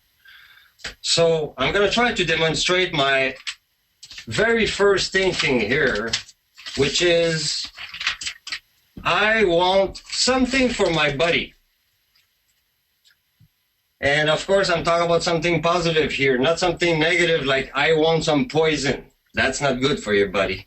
That kills your buddy. And that is a big lack of love. So it does not work. In my story, I said I use only love, knowledge, and my will. So basically, my will wants something for my buddy. I'm going to say, I'll give you the example. I want water. Simple enough. And why do I say water? Because I can say I can use something else that would be negative. It wouldn't work. And my point, I'm using only it has to be love. So to want water, it's good for you. If you don't drink water, you'll die. It won't take too long too. It's just a few days and that's it. So basically, you got to take care of your body. And we're not talking about crappy water with fluoridated and all that crap stuff. And we have to think about that nowadays, but good water. So we're thinking about something good for the physical. I put all my heart and my mind as information from the heart and the mind to make sure it's good water and good food and good exercise. I can go on and on and on. But I just want to demonstrate this one here. I want water. So let's use it here. I want water. Now that's your inner world. So the very question is, why? Well, I mean, it's obvious. We don't think about that, by the way. We just act and the glass of water is right in front of you and you grab it. You don't think about that. But if somebody stops you and asks you the question, why do you need the glass of water? You're going to have to answer. And there is an answer. is that you take care of your body. You need to. That's the answer. Good. If that works, then the second part, before it's now, is going to be how. Let's say the glass of water is right here. How? It's very obvious. I just have to, I see it in my mind. I didn't move. I didn't do anything outside yet. I'm all inside. I just think in the how. How? It's very obvious. I just have to extend my arm, X, bring it to my mouth, Y, and then drink it, Z. The three axes, X, Y, Z. I had even to do an X, Y, Z in 3 dimensions to get to the cup right here. X, Y, Z, again. But I'm saying that there's 3 dimensions to that action, somehow. So basically here, I said, I want water. Why? No problem. How? No problem. When? Now. Now I'm moving outside. Now definitely now I'm moving. I'm outside. I passed the Coulomb barrier. I decided to do what I had something in mind. Now I'm pushing out. I'm forcing the outcome. I'm getting into a resolution. I want to do something. And basically, the point I was trying to make was that you grab that, let's say you have it in your hand. Are you happy? I mean, most people would say yes, but a little too fast. You haven't drank it yet. It's not because you have it in your hand that it's good enough. You need to do in your hand, to your mouth, and then finally the third option which is swallow, which is the very last. So you guys follow me so far? That was not too hard, okay? Now let me change the rule a bit. Now I'm going to test this theory a little harder. I still want water, but this time I'm a little playful. And what I did to you last night was to grab you in your bed and drug you somehow and put you in the middle of a desert somewhere so far away from anywhere that when you're going to wake up tomorrow morning, you have no idea where you are. So here, I would like to go back to my little thinking here, is that I want water. Okay, no problem. I know exactly why I want it. Maybe there's a problem in intensity here now, which is, it's not because I don't know why, it's because I don't know how to get it. I'm getting up in the morning and I'm just looking everywhere, 360 degrees everywhere. I have no idea where I'm at. I really do need the water now, and I know exactly why I want it. And I would really want it to have it right now. But here, there's a problem. It's I don't know how. So I'd say, if you don't have any hope at all, you're dead.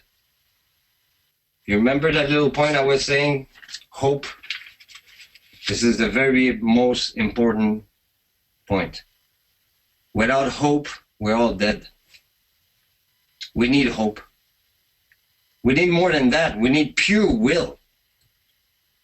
But it has to start somewhere. It has to start with hope. So I'd say for you, you better get up in your bed and find a direction, whatever it is. Just take your intuition into account and pray to God and just walk and have hope. Have hope that maybe if you persevere, you'll find out how. And then when you find out how, it's going to get very much closer to the here now. But maybe first it looks like an illusion, like that oasis. And then you get closer and then finally you touch the tree. Then you know. Then you know. Now you have total faith. Now you can do it. That wouldn't be too hard, isn't it? And I say every time we finish an action, what we had in mind, every time, we're super happy here and now. That's how it works. I want ice cream. Works this way. I want a car. I want to watch the sky that is blue. No, that does not work. It does not involve any action. Whatever works with action, though, works with that little concept. As long as you finish what you had in mind. You had something in mind, you finish it in action, here now, you're happy. Here now, satisfaction. It always works, always works. As long as it's love, or else it's poison, then here now, not happy. But I keep my positive points here. So here, I'm almost done, guys. I just did two. I just did one, and I've got two more phrases, one more or two more quotes, and I'm done. It's because just going along with that little play of mind that I'm doing with all this, it's very simple approach. There's a few little pearls that comes out of that thinking, and that was the pearls that came out 20 years ago. I've been spending 20 years talking about this, usually one person at a time. This is quite extraordinary for me to do it this way.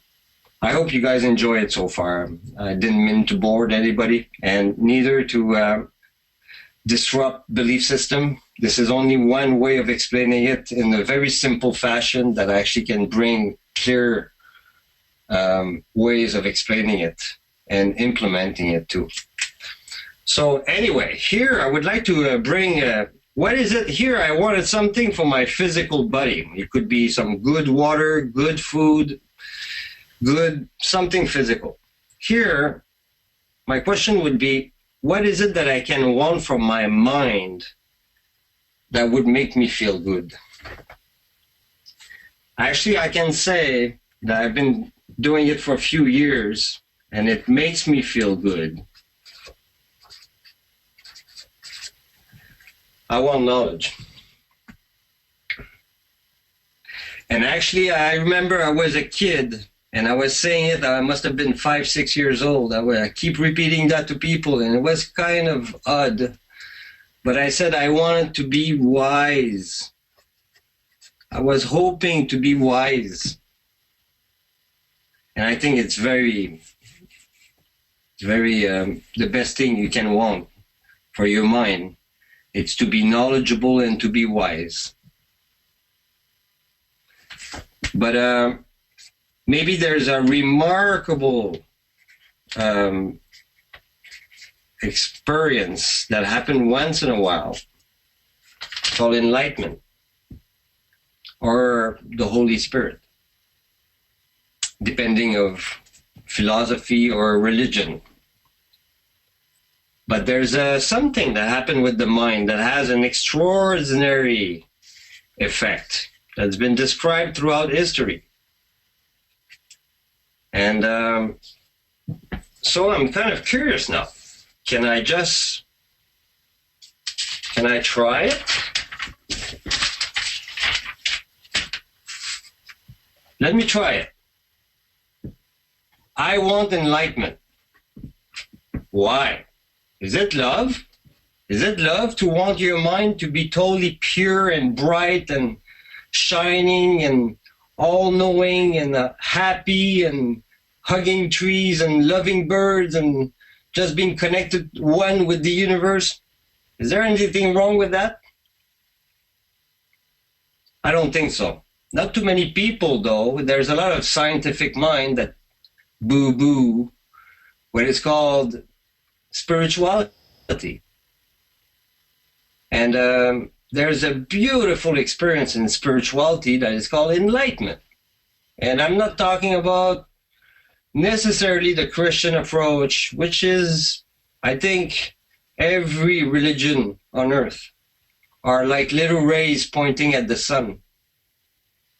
and they're there discussing between themselves who has the best way to reach the sun, when we all know that we all looking at the same one big sun that we call God. It's all one. God is one for all of us, for every religion.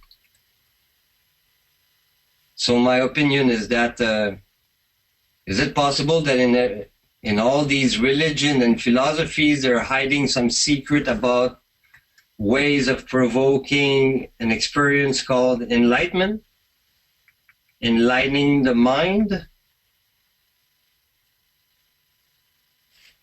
So I would like to demonstrate, I think that I may have something for this. I know it sounds a bit crazy, but I think this could explain I want enlightenment. And there's something that is quite, just for your information, everyone, is the Buddhist is more a philosophy than a religion. And Buddha didn't believe in God, but he believed in the universe.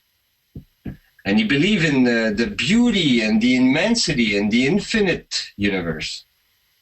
He was very much, in my appreciation, like a master scientist, philosopher. And what is strange is that Buddha had something called the 3 jewels of Buddha, which was called compassion, wisdom, and power. And I tell you, there's power in that moment here. Buddha had something called compassion, wisdom, and power. I mean, I can come up with some of the real name. The way they said it over there is like the Buddha, the Dharma, and the Sangha, or the 3 bodies of Buddha. I can go on and on because actually here I'm just specifying about Buddha. But there's Zoroaster, there's the Christians, there's a lot of different religion that has this embedded into their secret books. So let's see if I can work with I want enlightenment. If I'm not wrong, reading what I read, here I call that a state of love. Here is a state of faith. Now, it's a state. I mean, it's a feeling inside the view. And it's an attitude of view. It's a strong attitude of view. Now, that needs to be expressed here.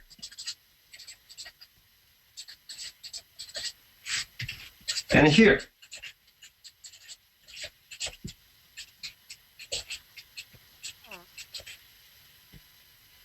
So I say state of faith. You see, it's a figure 8. It really twists like that. So basically, I'm saying that those fields are the same, and those fields are the same.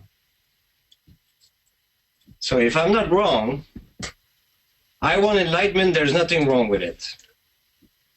The problem is that we don't know how. That's why we go see wise men. That's why we go worldwide in India and read in old books and etc. Let's keep going. What makes you not doing it now is that you don't know how. But how about if the how is that you just have to be in a state of love, in a state of faith, and connect with the now. Buddha would be really happy that I say that, because Buddha had something called the Eightfold Path, which had 3 jewels,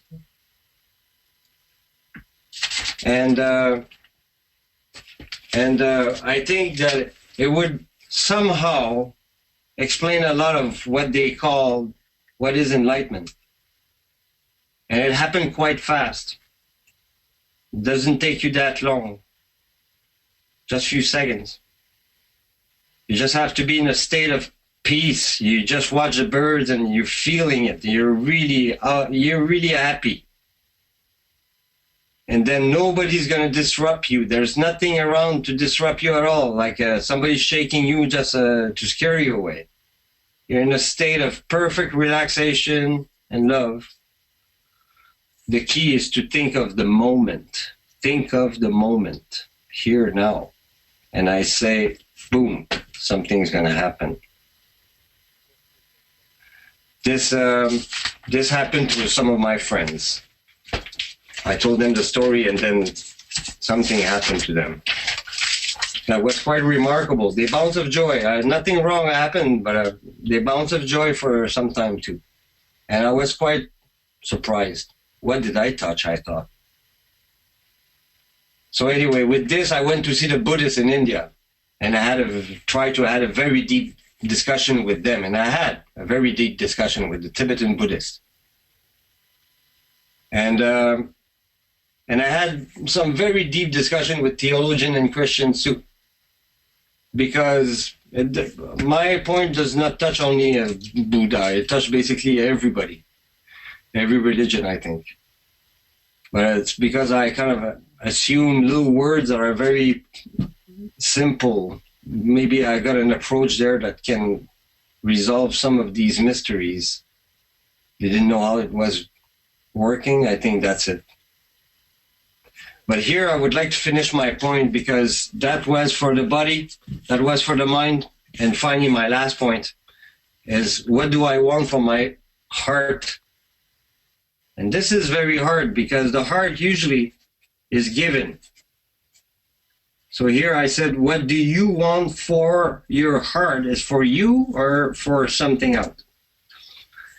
So I would like to bring this. I want to me, it's the best thing I can do with my heart. I want to heal you.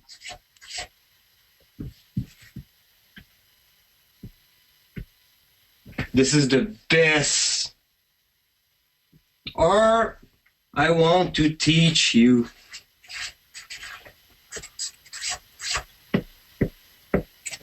This is the best.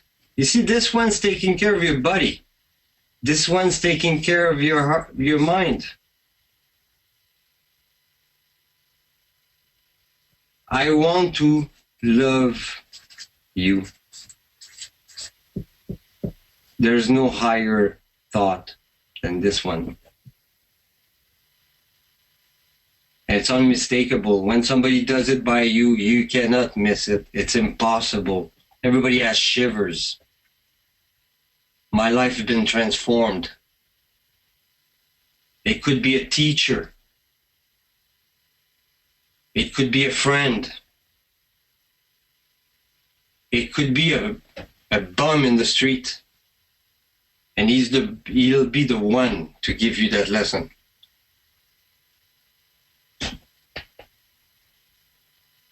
And just to finish my little presentation here, is that I would like to take one example that I picked up. My master when I was a kid was Jesus. But I got to say that every religion has their defects. And I saw a lot of defects in Christianity. So I looked around and always been very curious about every others. And I became a therapist too in my past, and I got lots of different stories. But one thing I've been convinced though is that I will love for the rest of my life. It's something that I truly believe in. And I just have to become wiser. That's the mountain I'm climbing right now with Mr. Keshe. I'm trying to be wise and loving. And I'm trying to put it into action. And I'm quite curious about what we're going to do with that. Okay, and finally here, let's say I say, I want to heal you. Here I can say that I know a guy that actually did that 2,000 years ago. And we all know that he was supposed to be very pure into this. He was supposed to be very pure in love. That guy. He's not the only one, by the way. I can come up with a lot of old books. I got lots of quotes here, too many, of course. I didn't do half of my quotes I wanted to do tonight. But it's because there's too many of these beautiful quotes in the past that actually prove my point. But here I'm going to say that that master had no problem with this, and he must have known some sort of a wisdom that nobody knew. And then he got up in the morning and he said, action. I want to heal somebody. But first he had to find somebody. And here I'm going to give you an example. There's many examples in the Bible. I guess there's many examples in Buddha's scriptures too, and some others. They use the same. Buddha had 12 disciples. Buddha was talking in parables. You know, there's a lot of, he spent 40 days under a tree. There's a lot of similarities, odd ones, very, very odd ones. It's all full of mysteries to me. Really intrigued, poke my curiosity. But here I'm going to try to explain something that I think Jesus was doing here. I think he knew very well about that, because Jesus was teaching in parable. And he says, I'm telling them in parable because I want them to see without seeing. And I want them to hear without understanding. But to you, the little 12, to you I will speak. And I'll give you.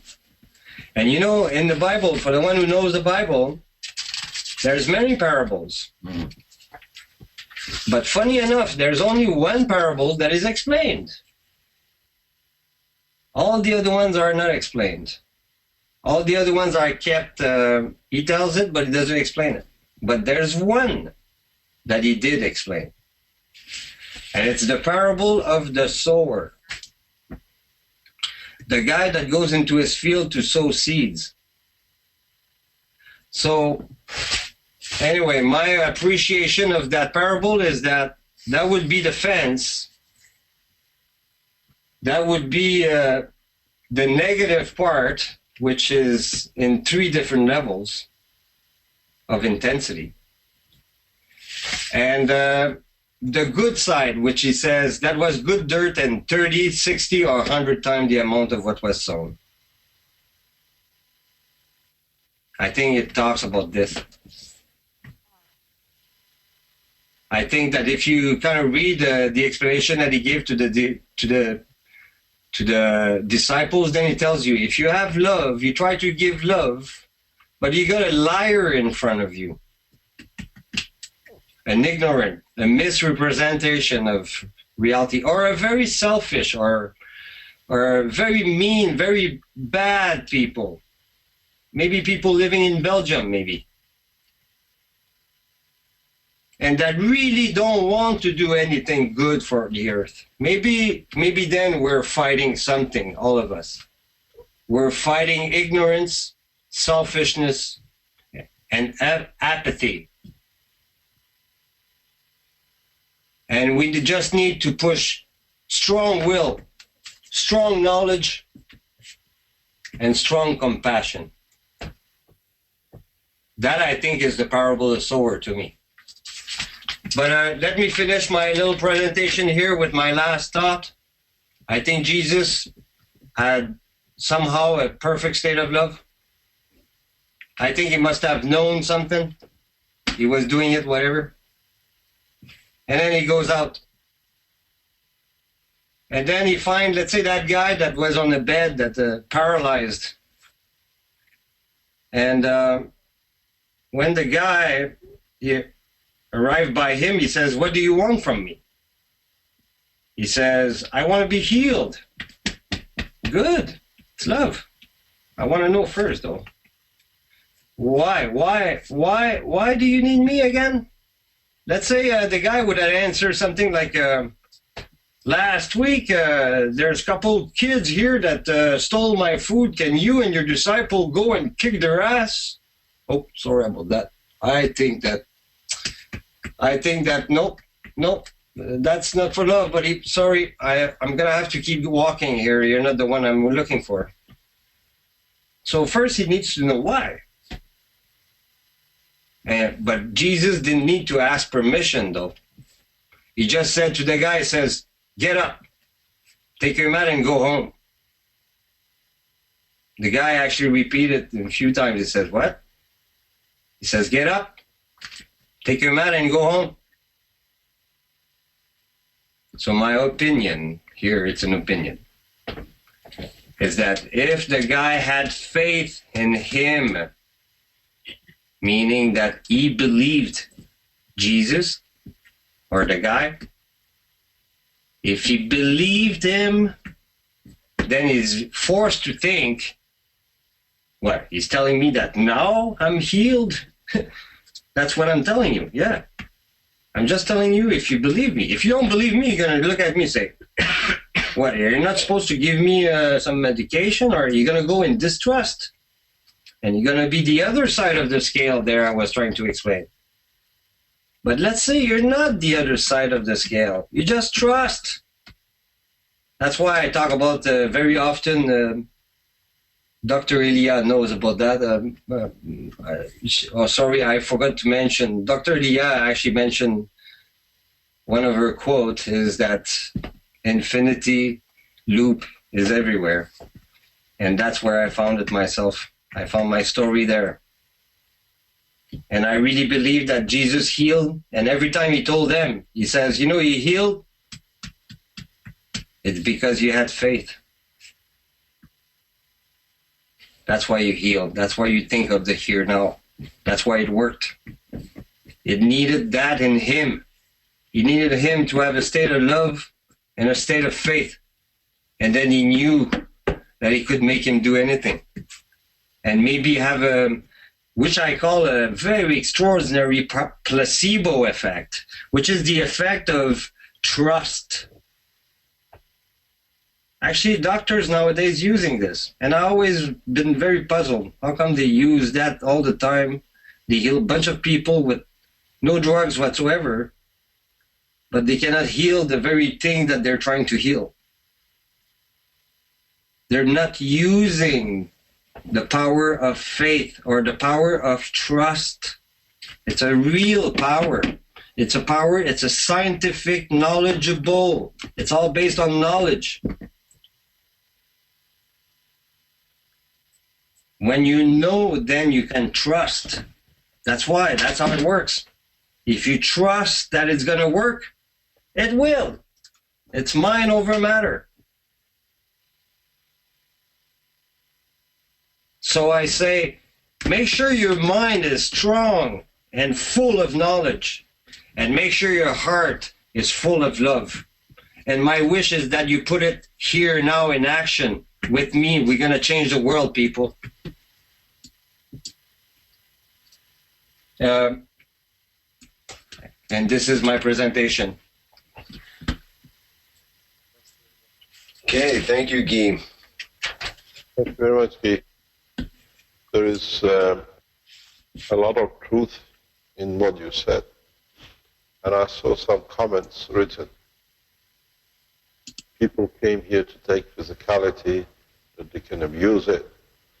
Knowledge of soul was too hard to listen to. You got to understand, I look at this, what just been presented by Guy, in different ways than most of you do, and we all do it our own way. But you have to understand how a man can come to this point. You have to understand the state of physicality and the state of mind. When I got to know Guy, and when he was here, I listened to him a month ago. And in the past few months, understanding the way he lives and where he lives, he is a true passenger of space. He lives on a boat on his own, and is floating in the river of, or in the canals and the lakes of West Canada. He's detached from the earth, physical touch of every day that he's got to walk on, and is literally like a spaceship passenger. He has no contact that he has to get up and go drive to somewhere. He wakes up, he's encapsulated his own spaceship. He's got a captain, a cat. You've seen his pictures if you've been around. So when you have that kind of time on your hands, that the physical feeding and abusing is not the priority, you find to have a lot of time to learn, to search the soul, and to teach the soul. So when you listen to what the way and understanding what is done in the past in his life, and where he lives, and the way he lives, this will bring man in the space to more or less the same conditions, what we call soul searching. What we understand, is there a priority for physicality? So, in so many ways, what we hear, what we have heard, will be on the table for every passenger of the universe. You don't have the cinemas to go to, and you don't have the football matches to go to divert your attention from the pains of everyday life. What we call, we take a break. You live with it. You cannot take a walk in the space. You're going at the speeds beyond your imagination, or you're in the ocean of the magnetic fields instead of being on the river. So, for those who don't understand this kind of understanding, this is good for you to look what the future is going to bring you. Plenty of time to soul search, plenty of time to understand totally that physicality is irrelevant. So, in so many ways, what we've seen today, maybe it was more important than all the teachings we had, the people who came and showed their reactors. This is the product of the reaction from the reactors. Independent, being on your own, and finding a solution to the reality of life. Or at least trying to understand the path of love for humanity. In time, when we come and we leave this planet, we come across the others of the same passengers of the universe, they will have the same kind of stories to tell us as we listen today. So, for those who came here to see a reactor to confirm their physicality, today was the wrong place and wrong time, because this is the eventuality of life. Those who think they go to space will be a hunky-dory. In fact, those who go to space found solace, wisdom, and they will see a lot more from their own weaknesses than they will see from the universe.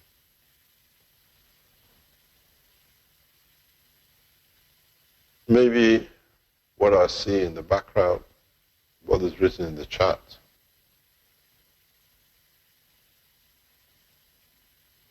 I see Brett hanging around. If he's still on the line, I have a message for you, Brett. Is he still on, or has he left? I'm here. I'm here. Brett, you heard our call for peace today. Yeah. Your associates and your contacts and the people you came here to the opening, they sit at the highest level of American military.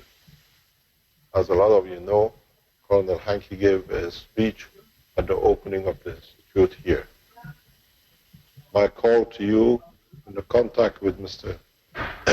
Mike Harris and Colonel Hankey is the request from you as part of the member of the court and part of the Keshe Foundation Institute, Spaceship Institute, and our call for peace, for you to ask Colonel Hankey and the people around with Mr. Mike Harris and his programs of 5 million listeners a day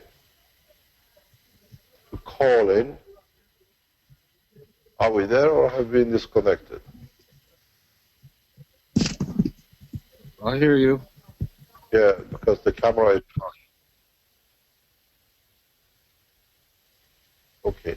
My call to you is very simple.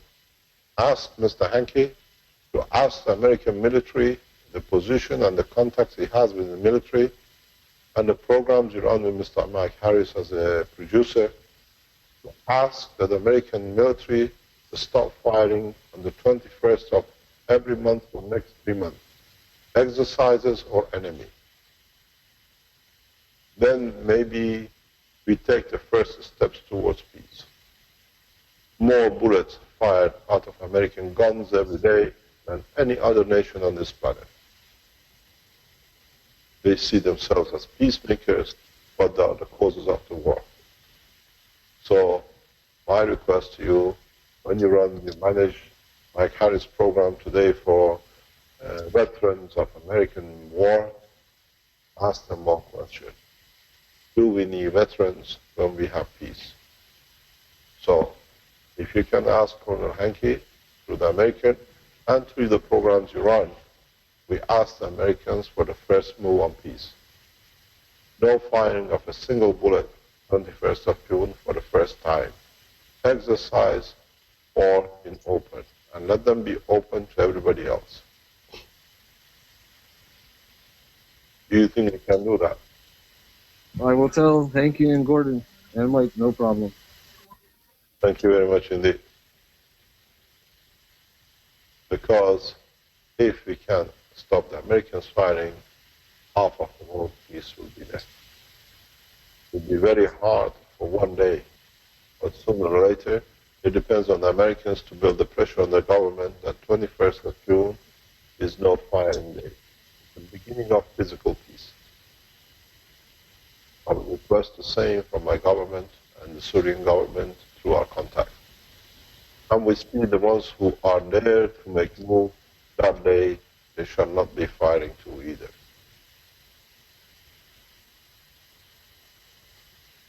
So it comes to one point. Today's teaching, today's workshop comes back to what? You put on the table the first picture. We don't have any pictures from you, Vince. You're just a surface. Your camera's on, but yes, Rick can put up that picture, and there she go. No problem. So what it is, we start building towards one planet, one nation, one peace. And we'll enforce it more and more as we go along within the next few days, few weeks, and then on.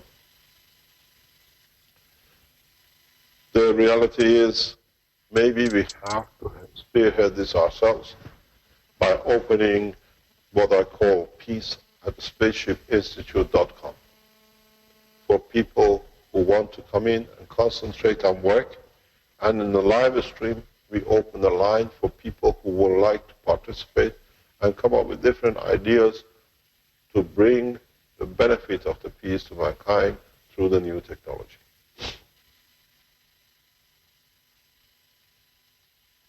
What I'm going to do in next weeks to come, I will show every application physically possible to show that the change is so horrendous that it's not worth playing with.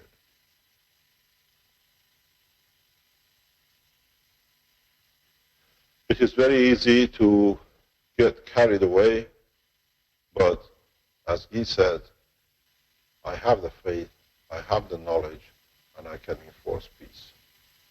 And I challenge any leader, any government, or any group to challenge the peace the way we set it up. Your names will not be on the pages of history, but the peace will last.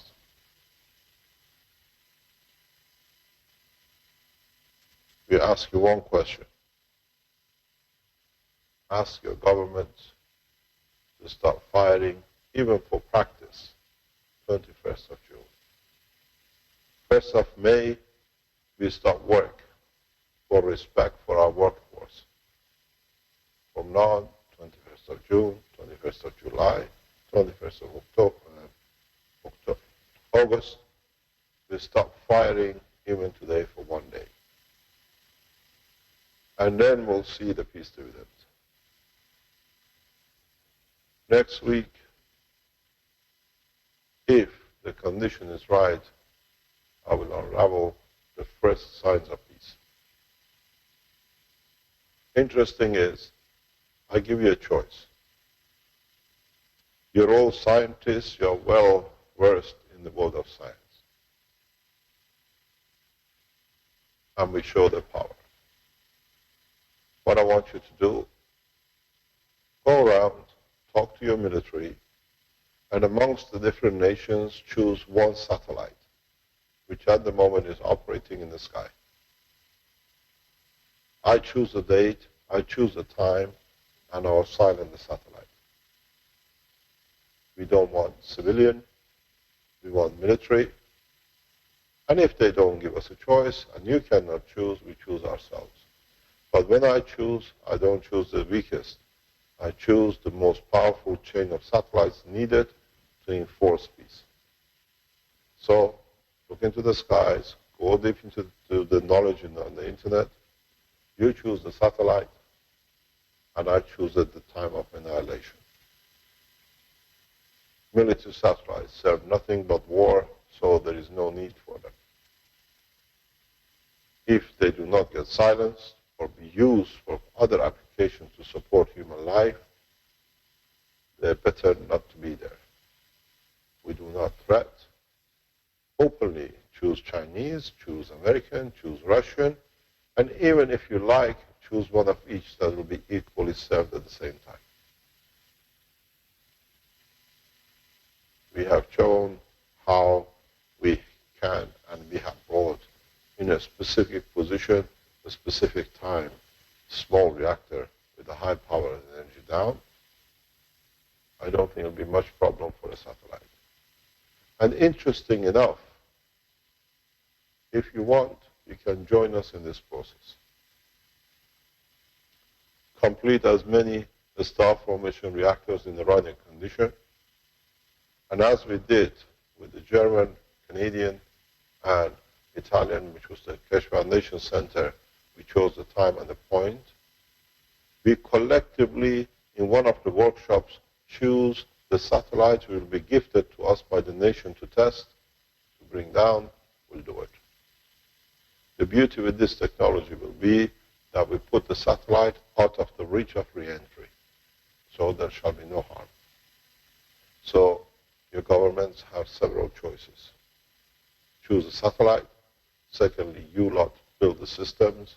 And thirdly, when we are collectively ready, we target which satellite, and maybe we do 3 or 4 at the same time to have the pleasure that we collectively have participated in the beginning of the world peace. I'll explain to you why satellites. In early 90s, I was sitting in my office, and one of my associates walked in and says, Mehran, I'm going to invest a lot of money. I said to him, you're crazy, what is the investment? Where am I going to put more money in now? He said, there is this Jewish guy come in, and because the American satellites have no more use because of the Berlin Wall coming down, and there is not much tracking needed, there's a lot of surplus capacity in the satellite, military satellites around the world. And he has come up with a technique that if we can use maybe 3 to 6 of these satellites and pay the Americans, we can locate anything anywhere. I thought, okay, we'll listen. This technology has become the GPS of today. This Jewish boy, the guy who came and invested originally in Northern England, set up the company. Most of you should know which one it is. And I watched. I never invested in shares in my life, so it was no use investing, but I became an observer. So the peace dividend of the Berlin Wall, part of it is what you call GPS of today. Because the amount of military space satellite opened up use became a commercial dividend for American Army. So when we create peace, there is no need for these satellites. So we can use them more effectively for purpose of peace and other applications which we need for the deep space travel. This time, we use them to show the power of peace, and this time we use them to show the expansion of the science.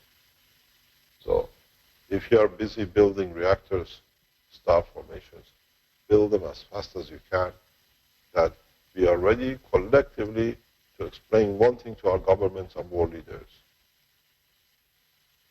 The humanity decides in totality and not the few for benefit of their power and their pocket.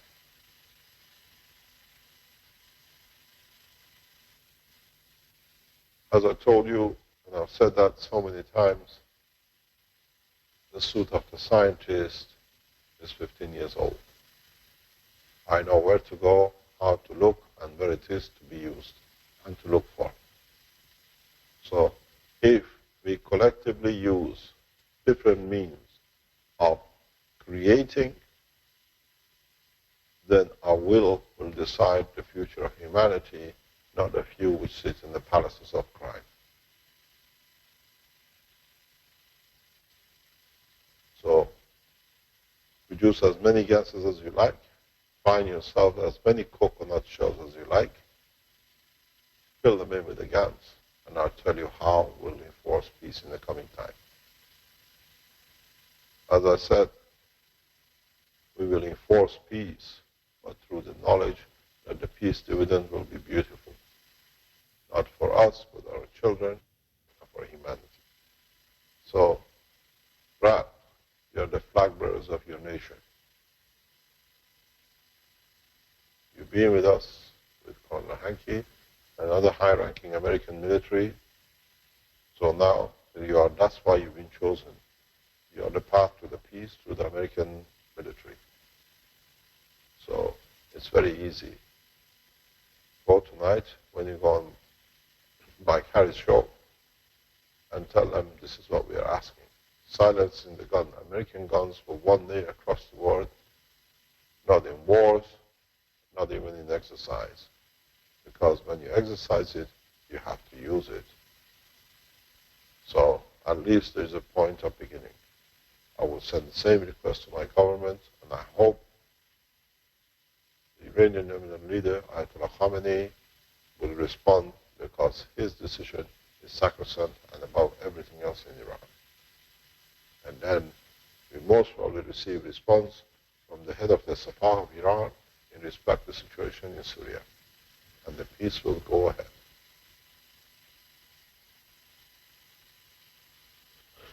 Do we have anything else to see?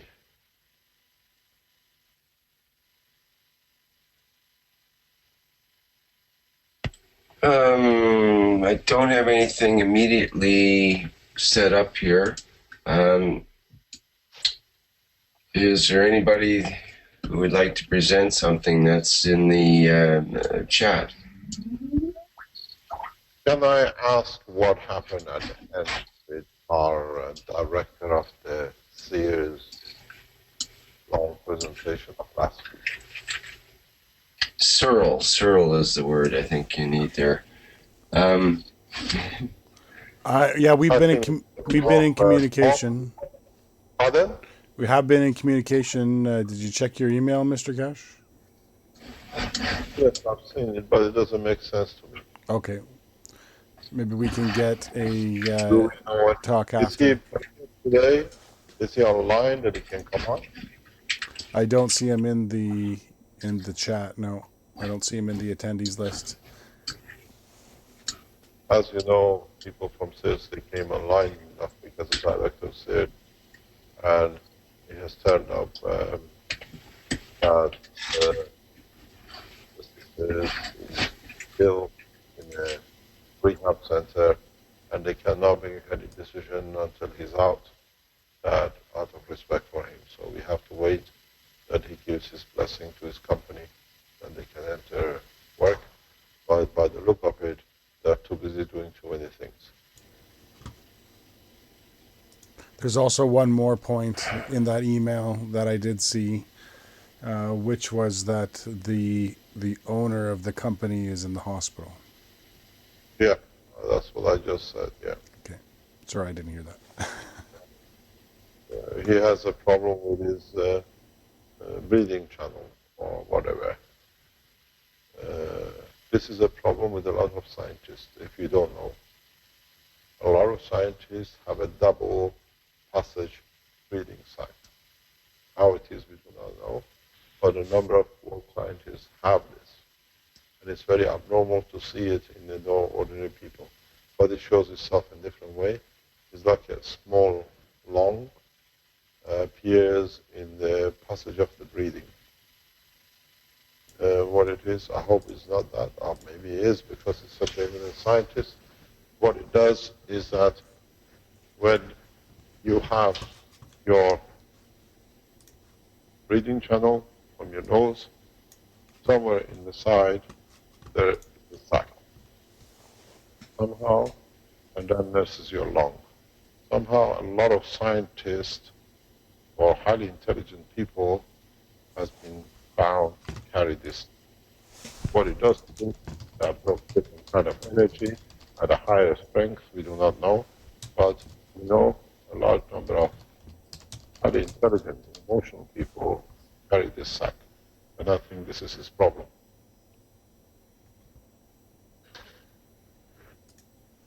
Scientifically, I can explain it, but this is what I understand from communication quickly.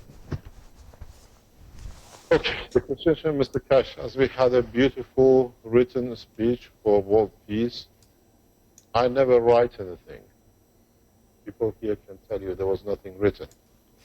If you might need writing things I do not need, it's already written for me somewhere else you cannot read.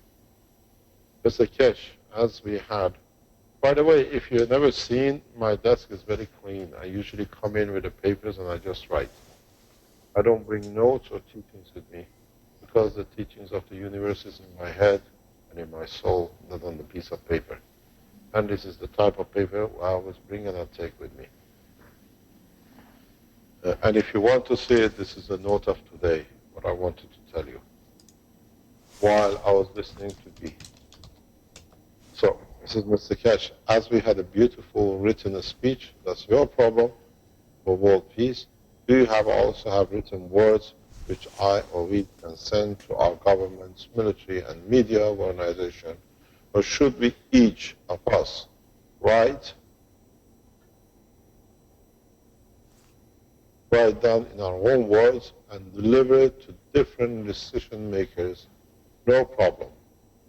I can formulate my own text. I think, Kevin, you're still in the doldrums of humanity. Do not write it with a pen. Write it with your own soul, and they'll hear it much easier.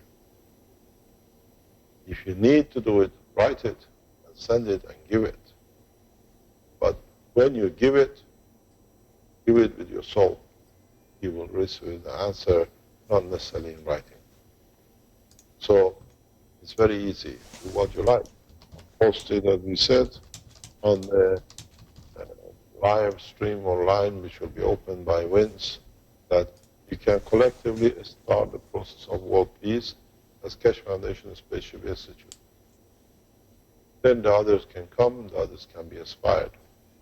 We've seen the situation in the last time we put the world peace out. We received a very beautiful letter from the strongest man on this planet, His Excellency President Obama, justifying why he has to kill.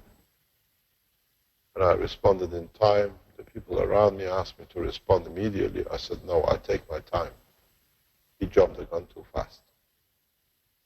And I responded on time, but I send you a message of peace, and you don't tell me anything about how to kill to justify your killing. And we published that letter worldwide. They did not like by the White House, but it's the truth.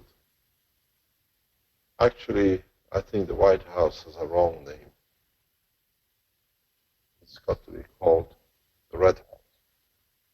It's got so much blood in his hand that he can never carry the color of white with it. More people have been killed by this in that house than any other time in the time of this planet. So one day, man will paint that building red. How can I ask one question?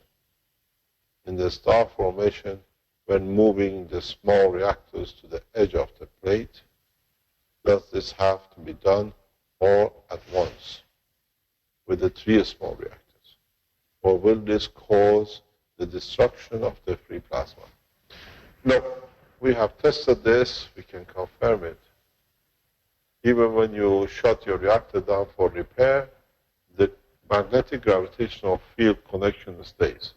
We do actually take our reactors off, we repair them. That's happened quite a number of times, and we see the built-up the same. We have stopped the gas reactors a long time ago, but they're still active. Actually, they were silenced in the Sensano in November, October last year. And they're still running. There's still the plasma when we measure it. The only thing is, try to avoid putting your hand or interfering with the free plasma area, because then you disturb the plasma. Take the reactor out from underneath, from the top, but don't interfere with the set of plasma as much as you can, because then you disturb it. Because don't forget, when one is running, the other 3 are holding position. So you can do whatever you like because the connection is there.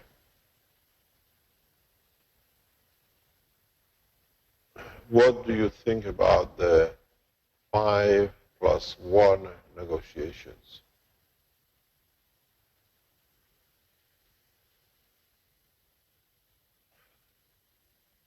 It's from Mr. Afshin Saran. I've said my piece about 5+1. I've given assurances to people that I make my decision, and the point of view of the Keshe Foundation very clear in this point.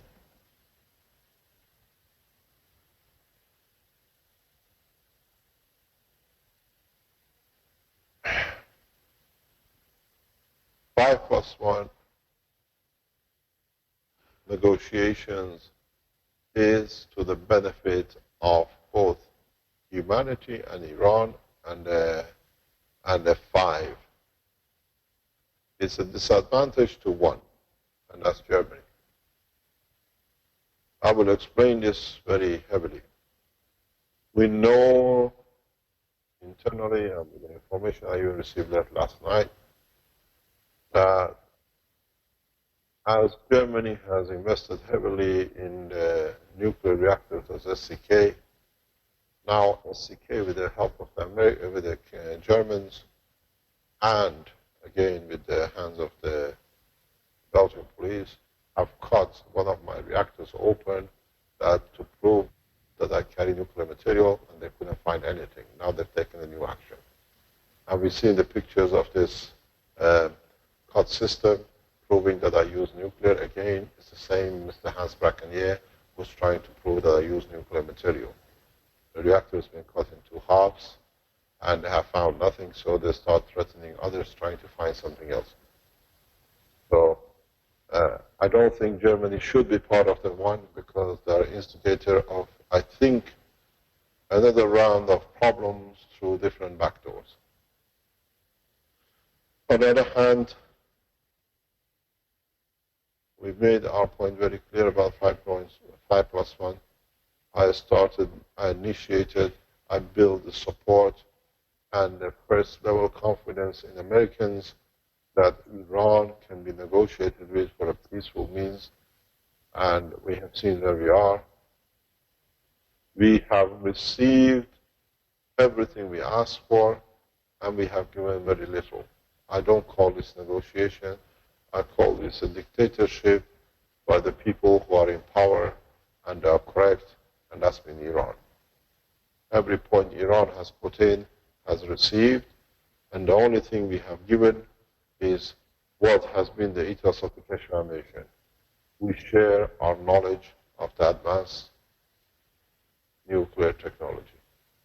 That's all it is. If you read the full structure of the 5+1 is, okay, we give you everything, but you gives us technology.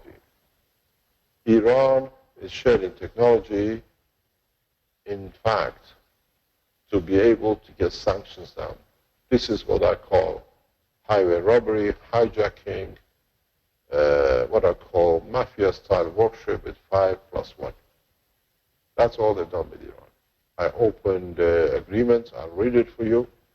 You will see everything which I've said in past 12 months, 24 months, line by line has been agreed. And all we have given is that we share our technology of plasma with Americans, and on the other hand, we reduce slightly the amount of enriched reactive materials to the benefit that will not create nuclear material. But as I said to the people of the power, do not forget, Iranians are one of the best chess players in the world. We produced highly enriched to show we can. We had no intention of using, and we gave what we didn't need to be able to open the hand of what I call a bunch of mugs. And they had to return it. On the other hand, as I explained before in the teachings, those who in the Senate are going to block or change the condition of Iran, any agreement with Iran, please, member of Senate and all the people around it, read the clean line. Your government played a very clever game against the Europeans, and sooner or later you shall pay for it. Don't forget, the Queen of England never forgives. You signed all the agreements with telling the others they cannot sign, there will be sanctions. You took the cream agreements.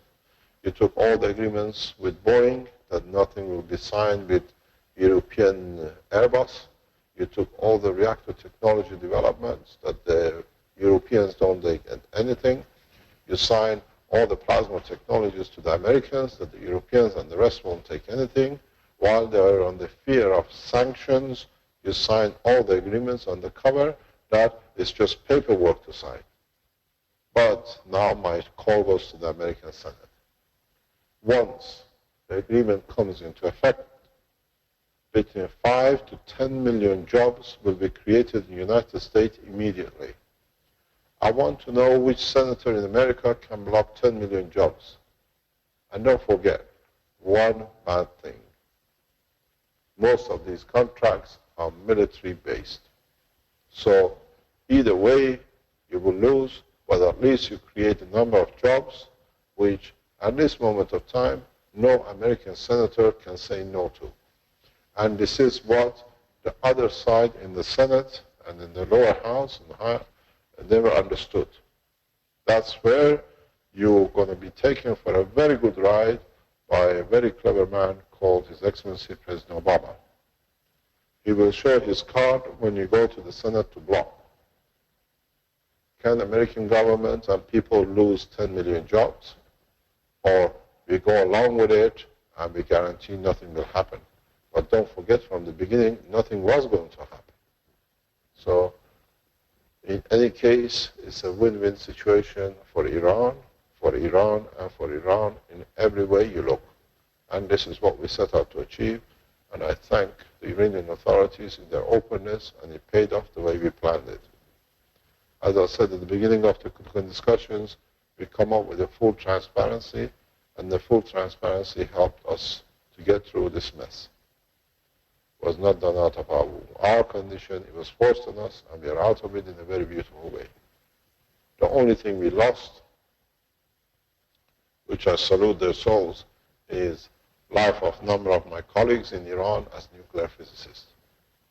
Then those who did in Tel Aviv and in New York, their children have to pay for the loss of their children in Iran.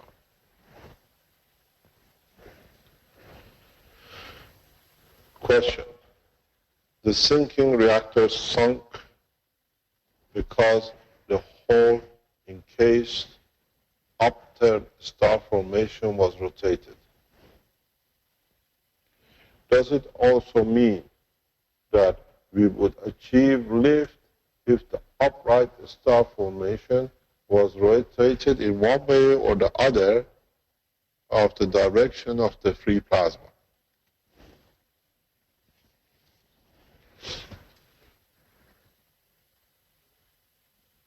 The sinking, it has nothing to do with upturn or downturn.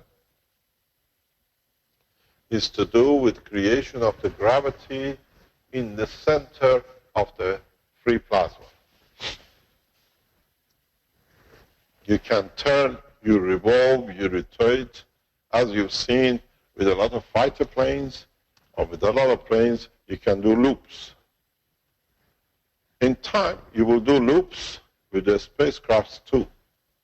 So the position of the reactor is irrelevant. It's upside down or it's a sideways, because is the field, mother field stays constant.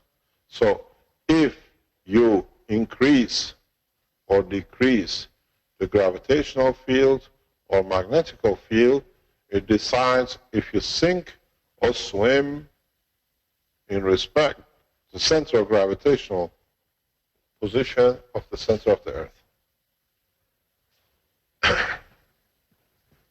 So when you build reactors, you have to go to the next stage of development of understanding the work of the reactors. And that is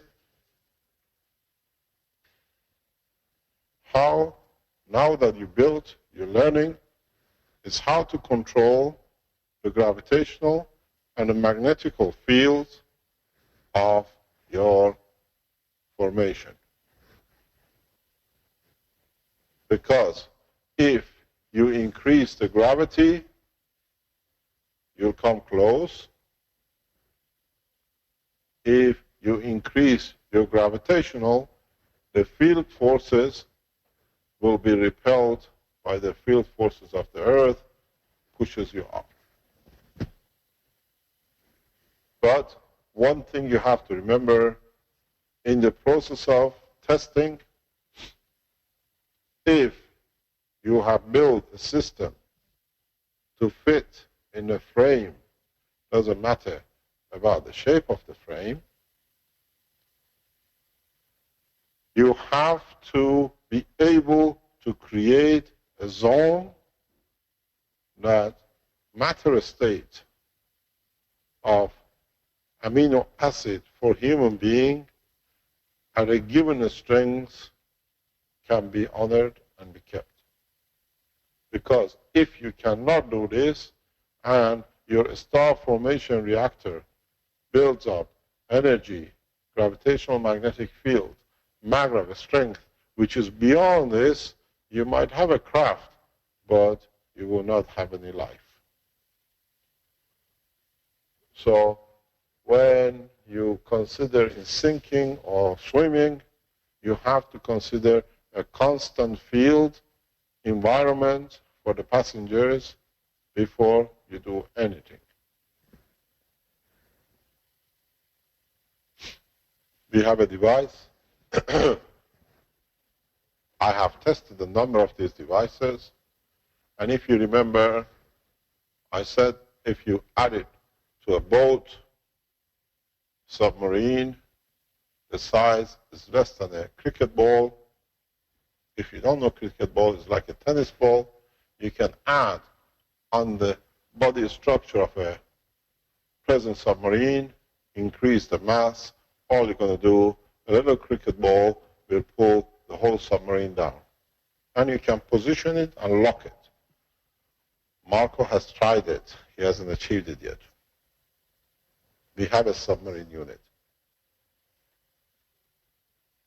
This is why, going back again to the position of Iran, I said to my friends and colleagues in the Israeli Navy, where there was a threat of the submarine attacks on the Iranian nuclear reactors, that we can hold your submarines in position that they'll never see the daylight, and I feel sorry for the mothers who will never see their children. And the Israeli military understood immediately. So you have to understand one thing. You can create gravitational and magnetic field in respect to anywhere. This be it Earth, this be it Mars or another galaxy. You do not, this is what I was explaining to the knowledge seekers here last week, I think, or this week. You do not need to have a submarine.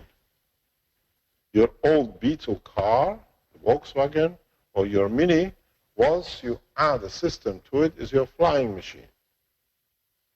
Because once you have, this is your beautiful Mini, the new one. I don't know why they call it the Mini now, it's bigger than the other cars. So when you put your reactors in and you create a gravitational magnetic field beyond the boundary of the car, your car is your spaceship. There is a truth in the old saying of a Persian flying carpet.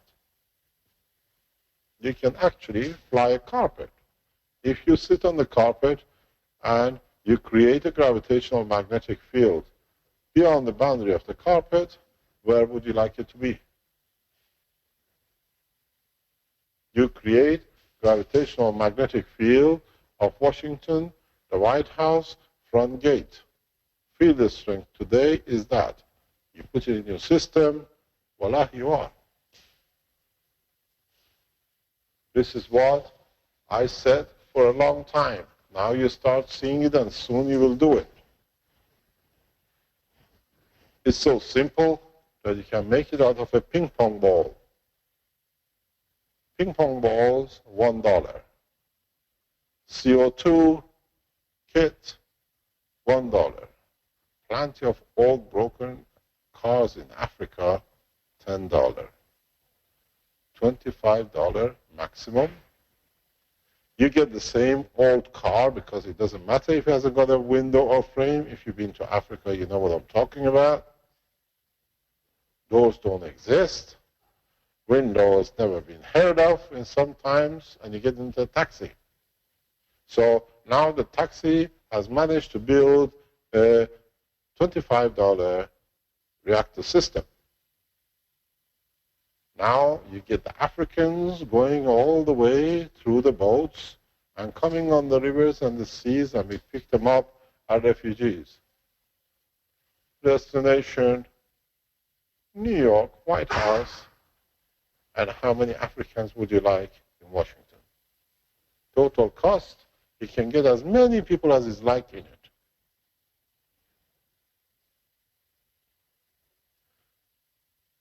They don't come to visit. They come to take what you've taken from them for centuries. The fridges are nice. Pardon?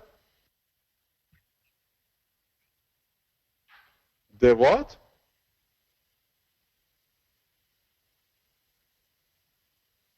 Doesn't matter. You can get in it. It's India. India, you get on it. In Africa, you get in it. If you've been to India, you get on top of the train because it's cooler. So you can imagine how many Indians will turn up. The injustices of the past will be paid for by us and our children for what we've done to the others. So the peace treaty is very needed very quickly. Otherwise, they will take every brick of the White House as a souvenir.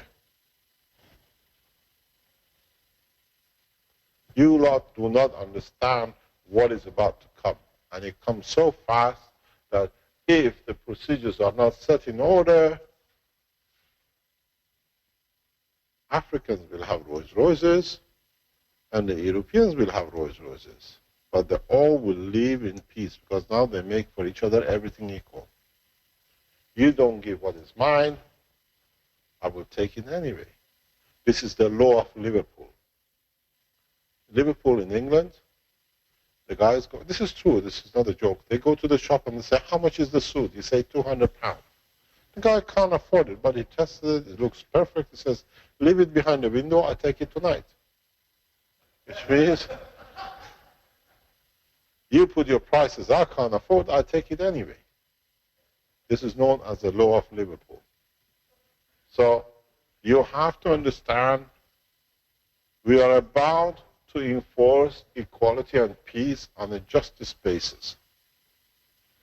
And the biggest problem is that internet and most of the universities in Africa have seen all your YouTubes, all how you make dances and everything you do, as much as the Chinese, as much as the Indians. The beauty with Keshe Foundation and the Spaceship Institute is we are all swimming as the same ducks. There is no difference. Knowledge spread is so fast and is so direct that there is no time to waste, because those who are waiting for a proof of concept, the concept will be proven when there is nothing to prove for.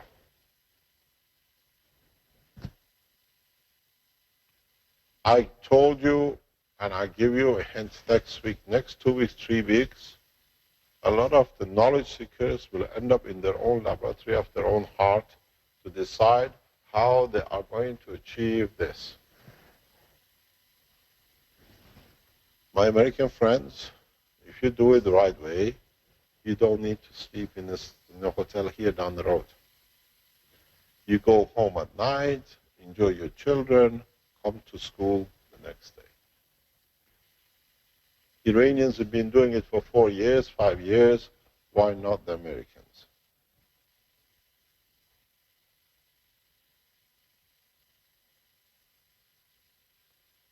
If you go on the internet, look for a video which is taken by Japanese tourists in the city of Isfahan, in the center of Isfahan. In between the minarets, UFOs fly in the background. And they say it's become so common that the Iranians have got used to it. So we are already a space people, we are hoping to be. Videos, if you look for it, you can find it. So the reality is, peace is upon us. It's us how to bring it home. Knowledge is complete.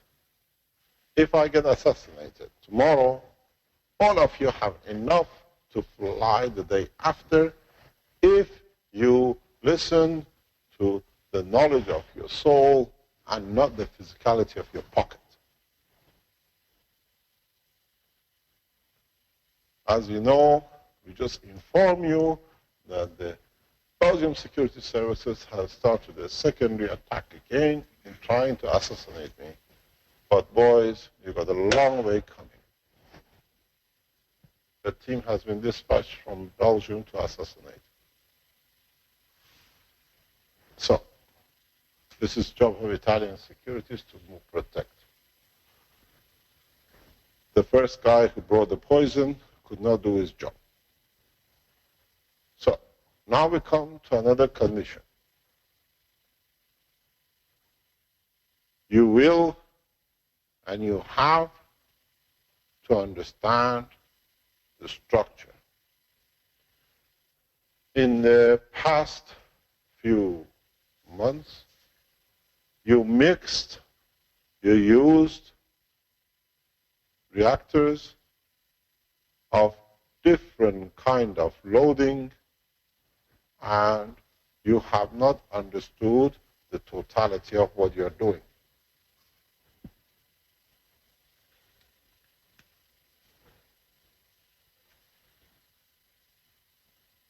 You want to change that? Always focused on that one. No problem.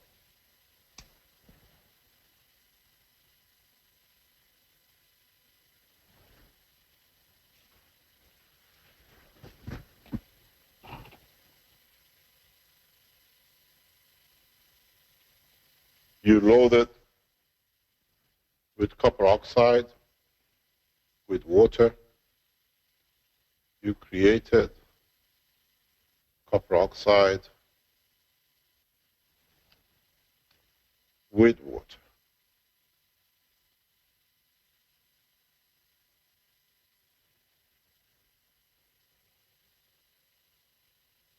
You mixed copper oxide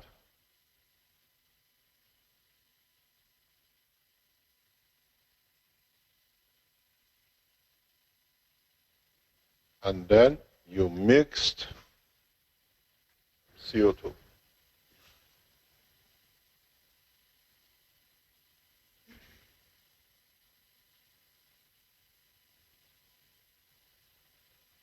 In reactors here, Armin became a little bit more, as he is, he can't help it. He's so impatient. He added CH3, and we had CH3. We have achieved a lot of power with no process. Understand that what you do here has an effect here. Then some of you very soon from today will add a new element.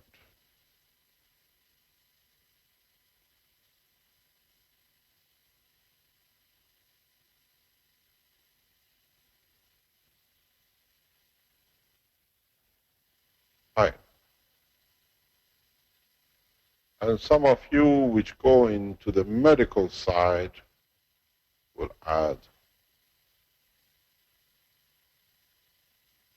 blood.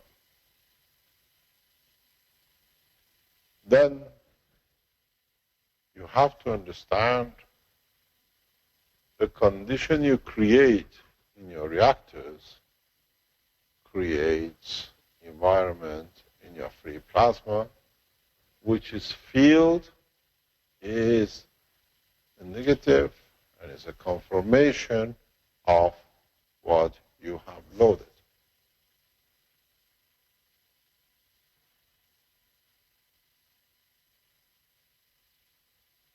And if some of you have become clever enough, I haven't seen anybody yet, but you better start looking. This is at the moment where you cannot create any gravity up to now. When you're putting your systems, when you're adding the material, due to interaction of gravitational magnetic field, you're locking your system. Energy released, but one layer does not slide over other layer to create two different kind of magnetic fields. You have created a magnetic attachment between the layers. You're feeding all the free plasmas, which is not needed, into the center, but you have not managed to dictate the gravitational magnetic field level. That's why you're not flying. I told you the gloves are off. It teach you so fast that you all fly, you all be in the White House tomorrow morning. It depends who wants to call himself president first. So why you have not, and you cannot see any left, because everything has got a gravitational magnetic field locking. In a deuterium, you have two direct structure of the plasma of a proton and plasma of a neutron. Depends on the strength of which you dictate the condition of interaction.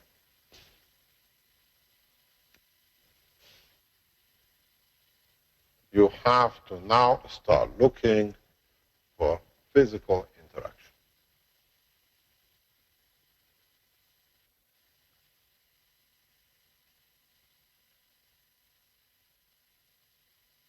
You have to be able to, exactly as it happens in the structure of the sun, create plasma layers that slide over each other, and in sliding over each other, they create different plasma strength, and this interaction gives you gravity and magnetic field at the same time.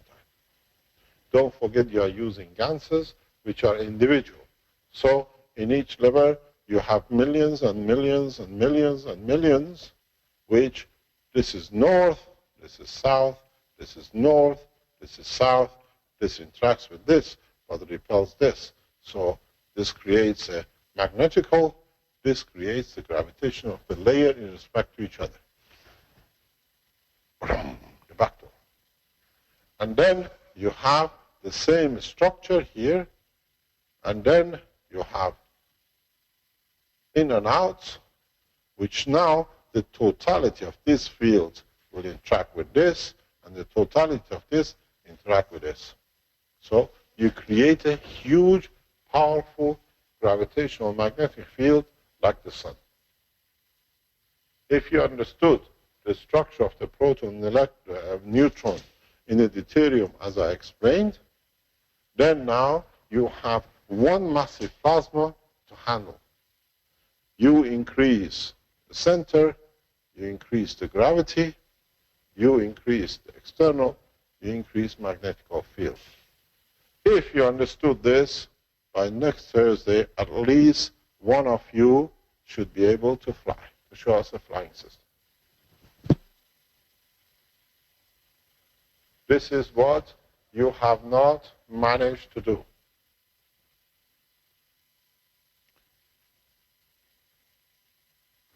All the layers which have been put in the reactors, they have all been locked and sandwiched in.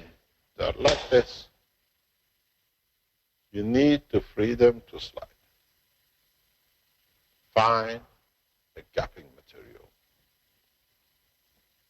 Then when CO2 moves, copper oxide moves the other according to the field forces, you're dictating the motion, magnetic fields will create their own gravity. Good morning, Marco. Are we lost? Do you understand?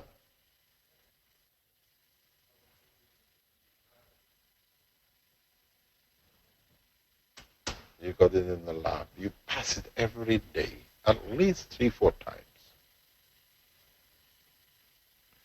It's sitting so close to you that you have not seen it. You're so used to it that you don't consider it. I tell you a story. This is a true story. Go in the British news, you'll find out. Years ago, they were looking for #1 criminal in England. Do you know where they found it? The guy was very clever. He bought a house and lived right opposite the main police station. And every morning he said to the officers, good morning. But it was so obvious I never considered. One day somebody, isn't this guy we're looking for? He's sitting with you. You pass it in the lab every day. If you have tested the Coca-Cola bottle, you have already made it the first day.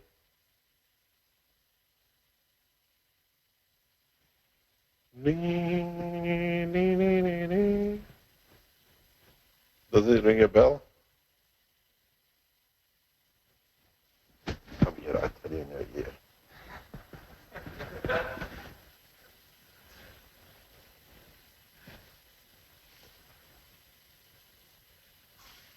You have to understand. Have we lost the picture? Whence? Can you show the big picture then? Hello. We don't see the picture on the main screen, so we don't know where you are. I'm frozen in time. Oh, okay. Check your computer then. Marco, can you just check that connection, please? Might need to just Okay. stop that webcam and start it again. It's the main camera which is gone missing. No, main camera's good here. Okay, so you can see it, no problem, because we can't see it here. So what is important is that you start understanding magnetic separation. If you can do the magnetic separation in your layers, your copper oxide goes that way, your CO2 goes that way, your CH3 goes that way, your metal goes that way, and then this and this will support that one, this and this will support this one.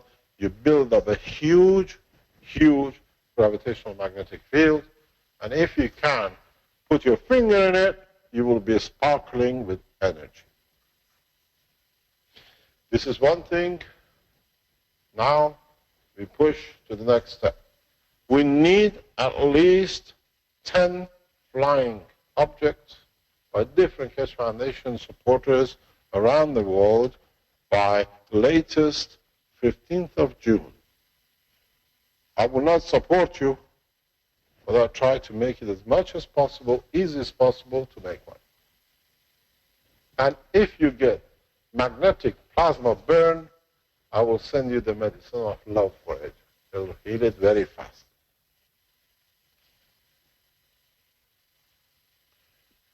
You have to push for this separation. Look how in the muscles of the man, in your body, separation is created. I touched on it this week in the teachings. Pardon? Pardon? With a lamb chop. Bravo. With the lamb, if you haven't been on the teachings, you haven't seen the lamb chop. We usually bring a live lamb here. We feed it. Can I say it, When Mr. we finish Keshe? with it, we have lamb chops. Can I say it? What, the lamb? No, can I say what you're No, referring no, to? no, no. Not the lamb. We keep it at home. But you've seen the lamb chops. The magnetic gravitational separation is part of the structure of the operation of the GANs and the plasmas. Just like on what's on top of our buckets. No. The Americans have cracked it. They are discussing it across the table. She's throwing the ball, and he says, I don't know yet. Pardon? Oil. And they say the oil in the skin. In a way, yes, it is the oil of the skin, but you try to find the oil which goes between the caps. Because if you use a human oil, it will come into the water, most probably. Or will sit somewhere here. How about the amino acid? Pardon? How about the amino acid? Yeah, that's what you Canadians think the same as the Americans. They just said the skin, the oil, and now you said amino acid. It's much easier than that. Much easier. What? You found out? Marco?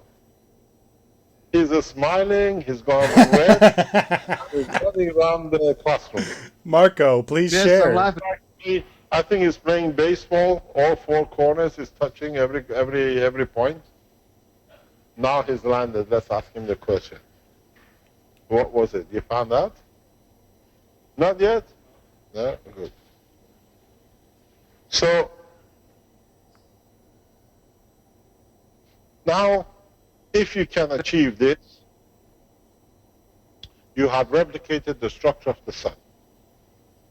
Then you decide the gravity and magnetic field in the free plasma. Then you decide, without any motion, the size, the strength, the depth of the field, you put it in a mini or you put it in an aircraft carrier is irrelevant. Then it covers the totality, the inside becomes a mass of its own, and it has nothing to do with its environment as Earth is in the plasma of the sun. Then you decide where the good summertime holidays are. Or you say this time, much easier, leave it behind the window, I take it when I'm there.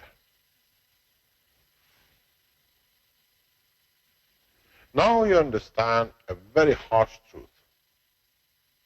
The strongest safes in the central banks worth zero. If you can find the gravitational magnetic field of central banks, you're all welcome to take it. But the most stupid question is, now you know how much to do. Do you need that little amount of gold in the central reserves? Because you can make yourself more of it.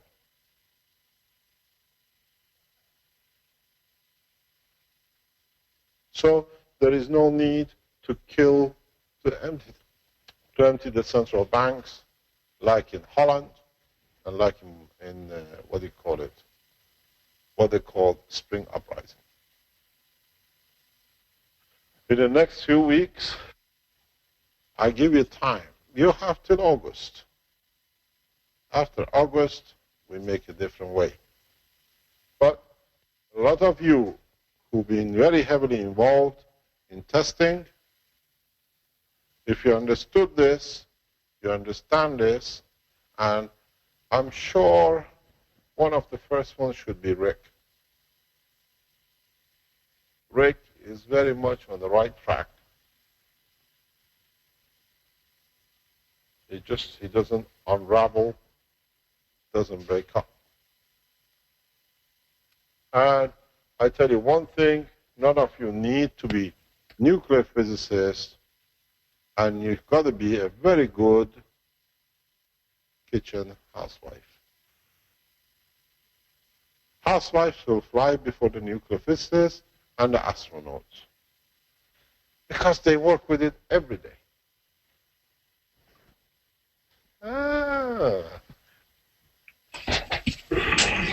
Not really. So that's what I said. This is the beauty of this technology. It's idiot-proof. And as I said to the top director of IMEC, a black man in the back of villages of South Africa can do the same thing as a scientist, a professor like him sitting across me. Because the man in Africa is closer to physicality and reality.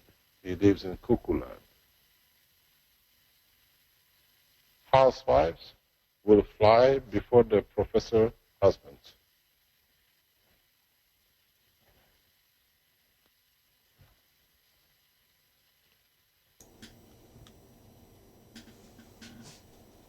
Now, this is a very big problem because a lot of men are going to resign and go in the kitchen. They become house husbands. Well, I know my housewife uses salt a lot. Are you a housewife or are you a house husband? No, I'm not the house husband yet. Not yet. Oh, I'll give you a new job. So, you've got to think what you have. You have achieved, you have come a fraction of the way to build the first flying system. A lot of you are on the brink of it, but you don't see it. A lot of you have been, you missed it because you didn't pay attention. I reckon it must be at least 3,000, 4,000, 5,000 reactors around the world, people making everything. And I think a few can achieve it. You don't need advanced technology. You don't need vacuum system. If you have a vacuum system, you get a better result. You spend so much buying high pressure vacuums for nothing. 11,000 euro gone down the chute. That's what I paid for my vacuum system after the American government accepted that I can't have one, but I found a way to get it, but I got it. So,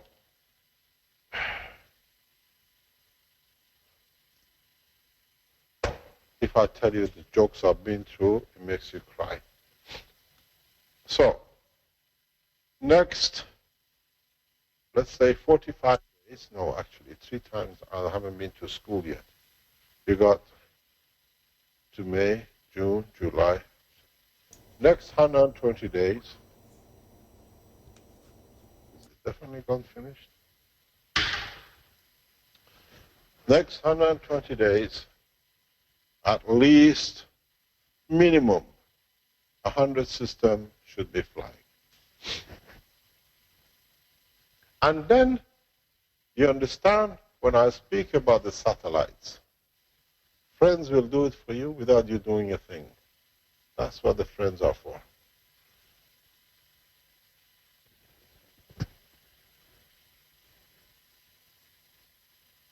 I have spread the knowledge so deep across that so many people will do it. There's no way to stop. If you understand it, all of you, even though, as I said yesterday in teachings, you've been the passengers of a space, but you ignored it because you sit on a planet which is revolving in the universe, now you can get out of the cage. Have you ever played Monopoly? They give you out of cage, out of jail, free pass. Your free pass is open now. Get out. Sit in your kitchens, sit in your shelf. You live with it, you die with it, and if you don't believe it, Marco did a test this week. Can I speak about it? Is it okay? Marco did a test. He put a plate and he put a wire with the bits of wire sticking out of the plastic. After he finished his test, he says, there is a problem. This has disappeared. This is plating. Not knowing that he has actually created the guns of the wire itself while he was there. So what does this mean? Don't look too far. If you have a piece of wire in the wall, you don't use it from the bed to the ceiling, it's too old, take it out, you can make your own spaceship. So you don't need much. You don't need to go and buy yourself a copper plate. The whole object of copper was to create a GANs that you could feed your system. Now you know there are different ways. I think if you have a meter of copper wire in the house in the wall, which goes to a side lamp, I think it's better used if you use it to make your own flying machine or your energy system, because that will give you energy for the rest of the life of the house than just sitting there one day and night when you want to see the watch, you just put it on here, put it go. So the part of the mystery is your own ignorance, is finding a material that allows magnetic field motion, but in a free space of magnets. What does this mean? The material should be good going that way, this way, going that way, this way. And does not magnetically lock the two. Materials. No, serious.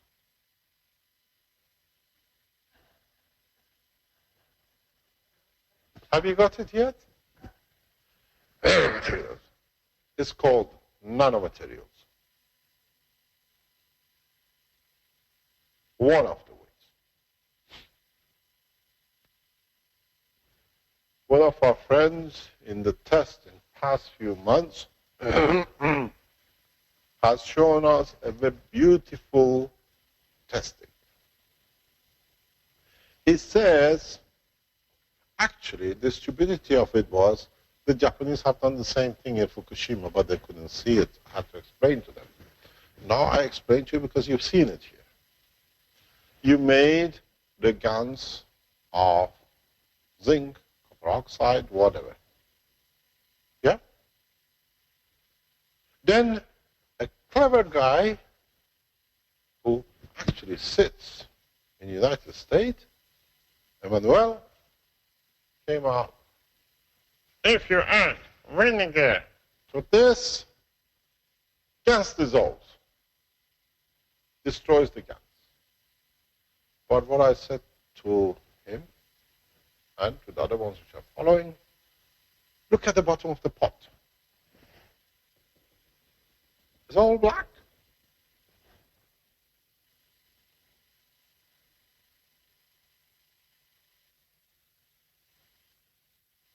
Certain type of vinegar, certain type of acids, depending on the gas, takes the matter state back from a plasma to matter gas state. Wolves with wolves, dogs with dogs, but in different layering. Now you have a copper oxide, no copper oxide. You have CO2 in the matter state. Don't forget, when you have the wires nano coated, you could not weld them, you could not twist them, you cannot do anything with them. This is how the gans of blood move so fast in the gans of the muscles of the heart and the vein. Nanolayers. I've taught this so many times in all my teachings. You're all deaf. Yeah, you wrote it, but you don't understand it. It's no good. So try. This is one of the ways, but if you don't get it right, if there is a gap, they lock. You get a MS, or you get no problem, full transmission of nerves. So one of the ways, actually this is the hardest way. I always give you the hardest because then you enjoy it when it's the easy way.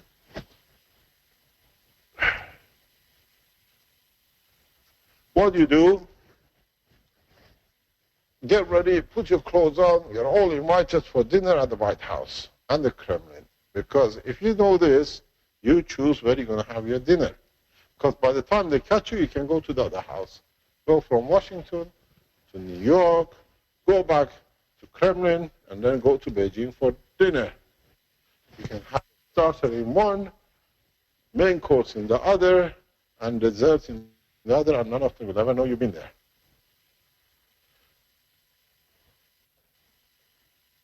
CO2, this is your reactor. You put that little thing in. We all know you had this ring. Correct? Understand two things. Main part of physics. Vacuum, atmospheric, rotation.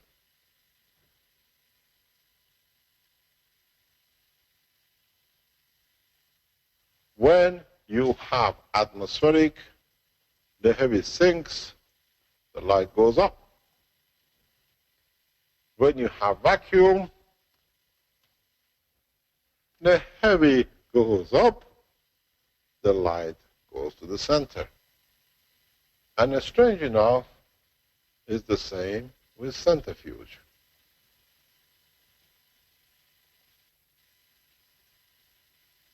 Then you have a CO2 or whatever. Then you put a nano layer somewhere. Understand this. If you don't understand this, you will not be achieving anything. Then you put your copper oxide, and then you put CH3. I got the colors right this time, but this is white. I can't show it. There we are.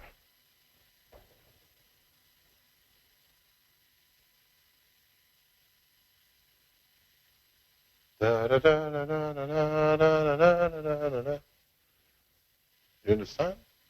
So now you have 3 reactors, and now imagine what happens. Don't forget, each strength gravitational magnetic field interacts with zone. This is a law of plasma. You cannot mix iron with copper. In the gravitational magnetic field plasma, separate the strength and stay separate. That's why you get layering in the stars. Otherwise, everything will be to the center. So, this is what I explained to you in the past couple of weeks teaching, that between different layers of solar cell in the structure of the star, there is a place where there is a separation. And there's always a state of matter strength in that interaction. The Earth gravitational magnetic field, the stronger the sun magnetic, because the strength goes to the center in the plasma. The interaction here gives you nitrogen. And this GaNs of nitrogen separation allows the duplication of the flow of the field. So, if nobody flies by next week, you shut down the institute for 1 minute. No, 1 minute, 1 minute. It means you have a minute of silence to pray for your soul, that you might get enlightened. So now you create the plasmas, which now the gravitational magnetic field dictate the rotation. And you soon will find out this guy will decide to go that way. Interaction of the fields. You got both gravity because this and this are in the same direction, and this is opposite. Here you create the magnetical. Here you create gravitational. And you've got your flying system. But this is a very old-fashioned. At least if you learn this, we can go to the next one. I don't give you a Rolls Royce to test first. Test on a Mini. When you pass your driving license, did Daddy give you a Rolls Royce to drive in, or you bought your old banger and says, run it in, at least you bang it, you learn it. That's what my father did, and he was right. It took me 3 days to run the first car into the garage.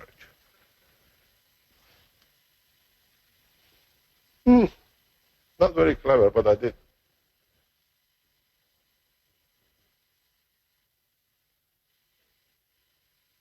Learn, understand. I am not teaching you anything new. I'm going in more depth to understand the totality. If you look, I put these together, but in different bits. I've already been teaching you all these days. It took a lifetime to build the Rome, and in 13 days I made scientists out of you lot, but you didn't realize it. Whatever I've taught you in past 13 days here in the teaching room is enough to take man out of this space, if you understand all of it. The health, the energy, the material. People tell me you don't teach enough. You are blind to it. I've taught you the science of the universe, but you don't see it. You are all graduated in less than 13 days, but you are blind to it. If you listened, this is getting too hot here, am I correct? Aren't you too hot? Are you too cold? Windows are open. When the windows are open, airco doesn't work. This is the program on it. When you open it, even though you think you get a cooler air, the system locks itself. So, find out very rapidly that you have all the knowledge to create lift and motion. And you have all the knowledge in your hand as collectively, even as a core team or the knowledge seekers, to force peace in one go.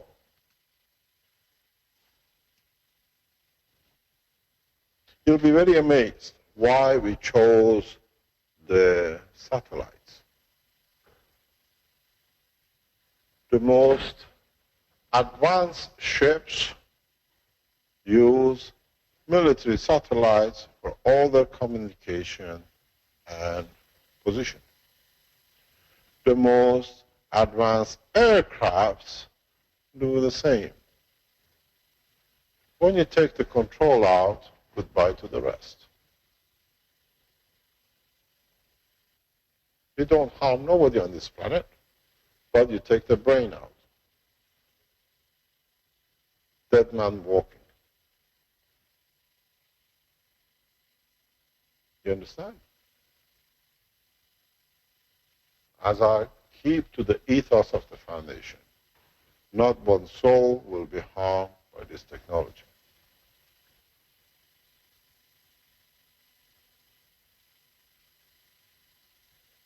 So,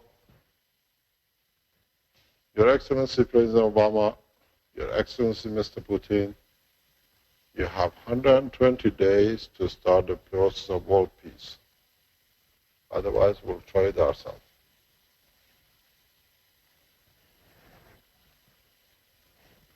And I keep on going. Teach you one thing. If I have the knowledge to keep that leaf alive and make this die, I have the same knowledge for the man. You choose the body. You can have the physicality with no soul in it.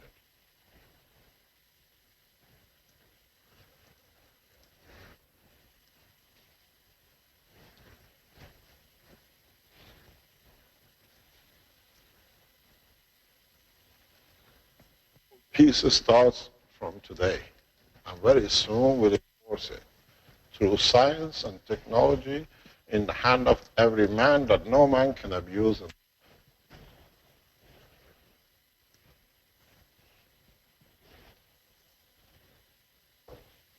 Now, the shame will be SSI to be the last to fly. And the burden of this sits on the shoulder of, not me, I'm not there, I'm not SSI. Marco. And Armin.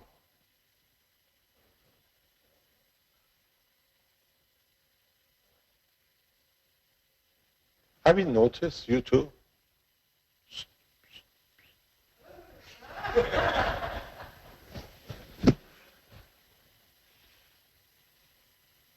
You want me to write it bigger?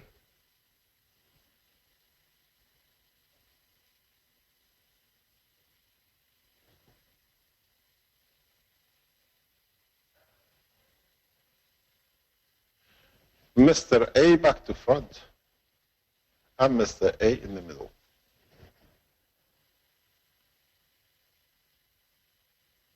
As I keep on telling you, if you thought you are here because you paid a fee, you've got a long way coming.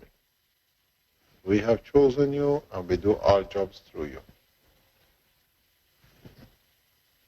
So please don't make SSI the last one.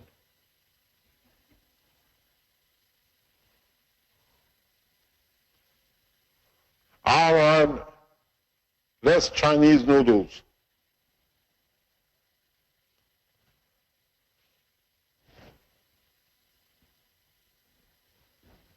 So, what do you mean? I spoke with him. So he says he's testing everything. He says he's giving him a variety of food. The problem is teaching him how to use a chopstick. All he knows. So, go back and look at the cross-section of your reactor. You should have flown from day one, but none of you wrote nanomaterials or a condition of separation between layers. That's why everything is stuck. Your strength is limited. Because as these rub against each other, they release more fields, much rapid interaction. You should see beautiful things. At the moment, in your star formation, you rely on what is in the boundary of the fields of the GANs to interact. This way, you continuously feed field forces. The first American spaceship astronaut, Mojan, sitting there. What would you like for Sunday lunch at home? I have a mini if you want. And I have a Persian carpet which flies. Do you want it? Would you mind going in the back of my car, bringing a Persian? Just put it in your pocket and touch it. This car is very touchy. It opens up. The back of the car, there's a Persian carpet. I brought it for today.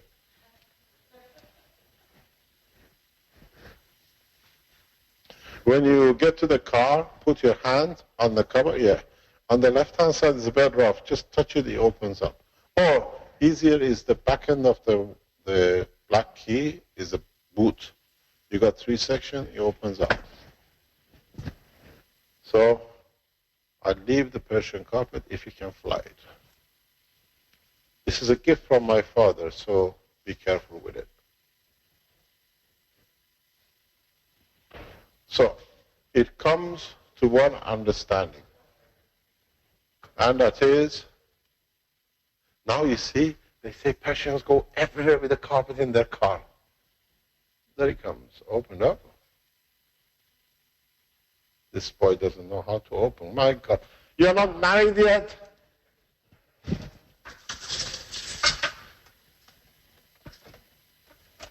Hey, opened up. There it comes. Okay, now you understand this is your copper coil, this is your ping pong ball, whatever you like. There it comes, the Persian carpet. That's your ticket home. If you can get that carpet flying, you can go home. And you can do it in your hotel room, but that's my carpet, it goes back with me. I haven't heard anything from Rick, so he's probably flying already. Pardon? I said I haven't heard anything from Rick, so I think he's flying already. No, I think Brad is trying to get into the White House. They won't let him. I'm sitting here patiently watching. Okay. Okay. Quite grounded at this point, but Okay, we leave it here if you like. But you can see, this is the Persian flying carpet. You can go to the White House with it. He won't like it, but at least he can have it. There we are. I bought this especially today, and you can see it. It's a beautiful blue Persian carpet. You should be able to see the first flying carpet. Well, you can do it 2 ways. It's by the essence of thinking or by the physicality of the action.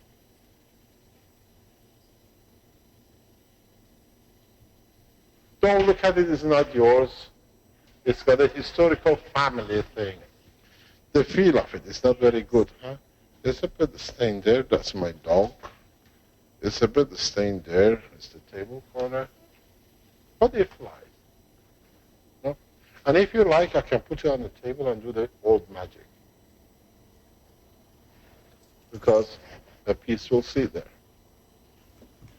The reality is, You've been blind to what's been in front of you.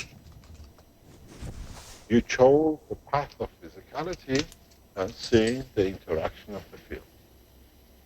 And that's why none of you flies. Nobody asked the question, you put these gangsters, do they move? Or are they always stuck to each other? And I said one thing. In all the teachings, whenever it came to different layers of blah blah over there, your problem sits in how you're going to choose this middle layer of blue. This is the middle blue. How are you going to choose this guy constantly to move in the opposite direction to this guy, and at the same time opposition direction to this guy?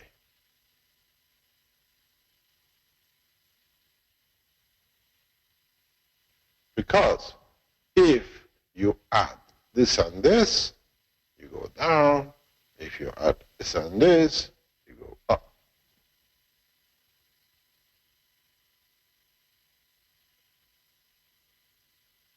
Shall I do a water dance till you get your mind together? Wearing a plastic shoe, it won't make much noise. You see now we've got a housewife in the front line. There it comes. She'll be crossing the line very soon. It's like a camel race. See who goes past the line first. So you have to realize this. Because the same concept in a proton deuterium will apply.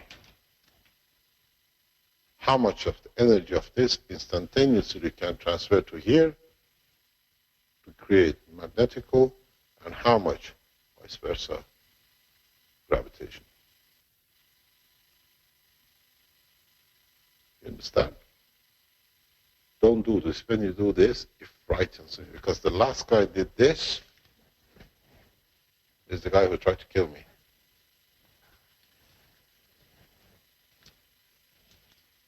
Try to think with open eyes, then you see the truth. You got to understand this. You got to understand the structure. You have to keep A, you have to keep B, and you have to keep C, green one, and then your biggest problem is to keep D, which is your container, detached from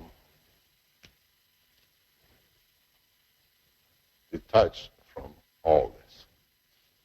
If you add, this is a static constant, if you add this and this, what are you going to get? If you add this and this in that direction, what are you going to get?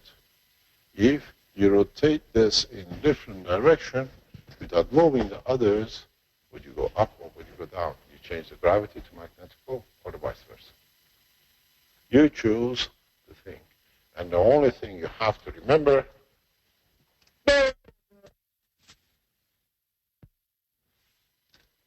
separation. That you give the freedom of motion. What happened? Up to now, in all the reactors loaded by you lot, you haven't realized what you've done? Even with the reactor in the star formation, which made 129, you people, or I should say us here, we made this.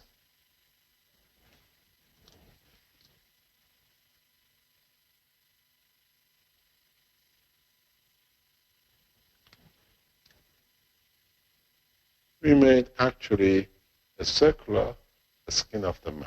Can your skin fly? No. Because it's attached to each other. There is no difference between the skin of the man and the structure of a solar star. With the difference that here the fields are more in the interaction close, compact, locked. Your upper skin can move a little bit from the middle skin layer. If you can make it dynamic, it's the same skin, you call it layer of your reactor or the layer of the plasma of the sun. And then, if you understood this, I fly with you to Washington. You can take me for Sunday lunch.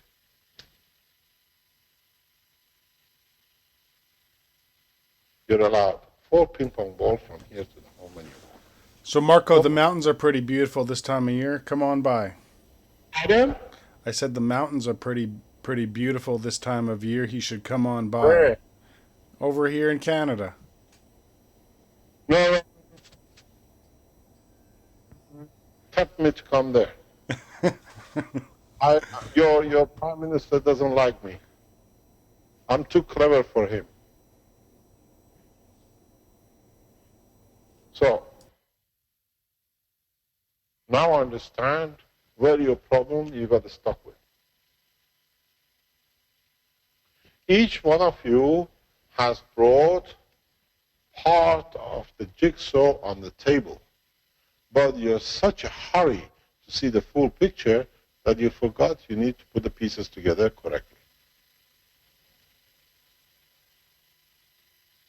And strange enough, if you understand, most of the part of the jigsaw came through the members of the core of the Keshe Foundation. Why? Each core member has brought one piece. If you look in the 12 members of the controlling direction of the humanity, what we call the core team, every one of them brought a gift on the table, but you didn't manage to put it together. Separation came from Emmanuel. Rat brought the first part in conjunction with Vince. Energy transfer. Interactions.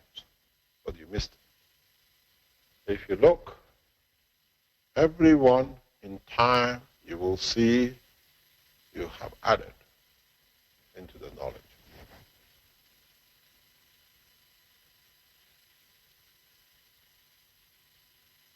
So, is man ready for flight? The answer is yes. Old broken car, but at least he can fly. This is like the first White Brothers plane. Then you can imagine how much more you have to add.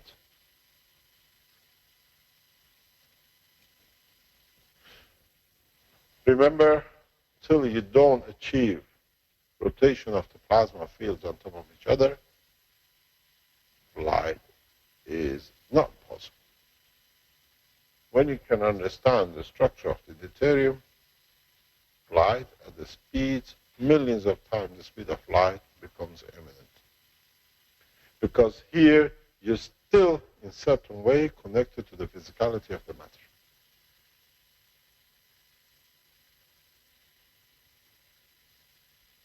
So, a lot of you thought falling asleep when he was giving his talk. And why he chose today to give the talk. He had a month, 3 days, he missed it during the last dinner table, and last week he didn't do it, and he had to come today. A wise man knows when is the time to awaken. And now it's time for you. Understand this fully. If you understood this fully, be careful, don't hit any aeroplane. I have lost systems like this. System is on the table and it's not on the table. Because if you think you're geniuses, you can control it the first time, Do the test in the garden. Let it be the birds and the bees, not the ceiling and the roof and the aircraft.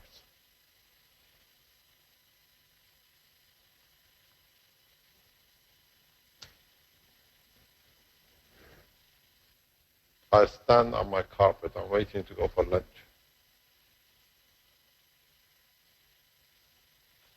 If you understood, then you understand the terminology of the Iranians who understood the culture thousands of years ago about the flying carpet. Because the knowledge was sitting with Zoroaster, but the man misread it. So now you have a very big problem. And your problem is not me. Your problem is the understanding in your brain with the physicality. Any volunteers for flight? Actually, Mr. Keshe, can you hear me okay? Yep.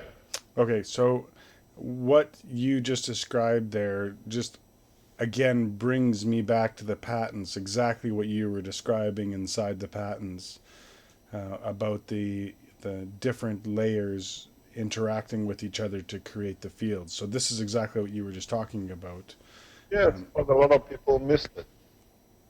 You got so much involved in physicality and conformation that you had the formation in your hand from the beginning. Everything was sitting there. It's just that you have to open your eyes and remember, you cannot create field strength of a different strength when you're locked up. So that means that you have to lock some of those fields to keep the field Of strength course, of Earth. you already separated it. Now you have to put division in it. I tried to show this. One day I knew I can explain it. If you go on to, you got the book with you? Don't forget, I haven't been paid for the book yet, huh? I won't sleep tonight. It's very bad. If you look at the picture of page, no, I'll just give you the picture number. I hope you see it. In the book number 2, The Structure of the Light, I emphasize on this. You see it. The yellow color with the green. The ganses stay separated, but they're still magnetically connected. You have to create a lubricant of magnetic fields. Matters when you separate, you put oil between, lubrication, you run your ball bearings and the structure. In gravitational magnetic fields, you have to find a field which does not link with any two, but has connection with both. Because if this separation links with this, then you're stuck again.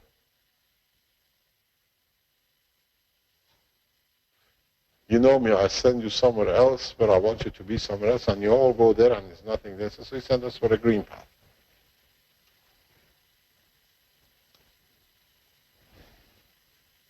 This color blue does not mean it has to be this.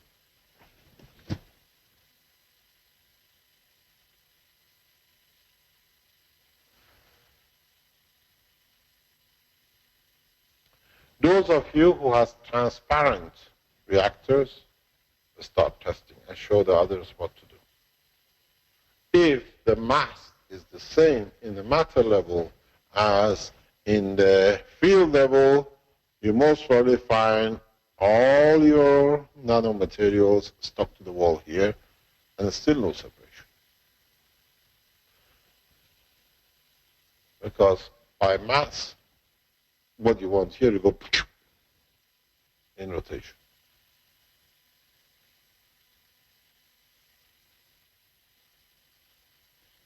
Speed of rotation counts. Density of the strength of magnetic fields counts. Then On the way home, 5 ping pong balls, 1 engine from a broken car. She's getting dangerous. She's looking somewhere, and I don't understand. Where in the kitchen are you? In the cleanup room, department, or are you in the fridge? You got to be somewhere between the freezer and another cupboard. You're at the stove. Ah, you're too far. You're in the mattress state. Actually, it's a very good way. If you burn your pan, heat it up enough, you already got your nano-layer container, so no problem.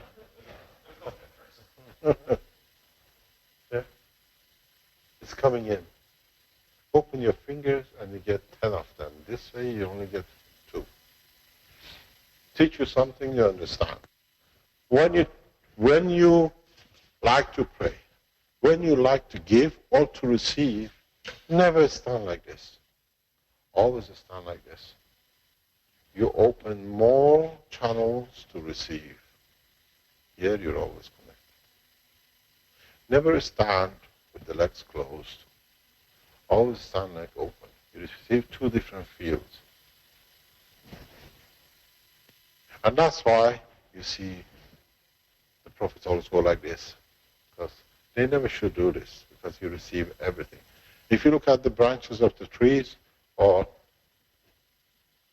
leaves, you will see it very clearly. Each of these dentation is one channel to gravitational field of the environment, of the watch CO2 from environment they want to take. If it's not smooth, everyone has, but if it's more profound, it means absorbs more of the same. So it's the same with here. One.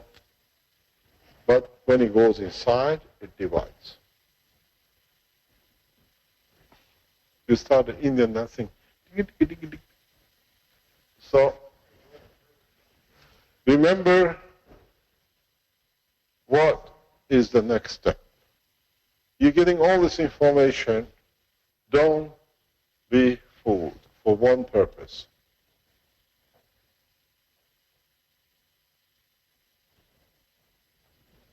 The knowledge you gain has to be able to push for bringing man to the point of peace, not to create another lot of divisions. Otherwise, we have failed. Teach freely, you learn freely, and those of you who are using GANs for different structures, we will show you how to use GANs for every disease in the next 2 weeks. I will have the pleasure of having Professor Lucy here next week with me, hopefully, and then we show it on as much as we can.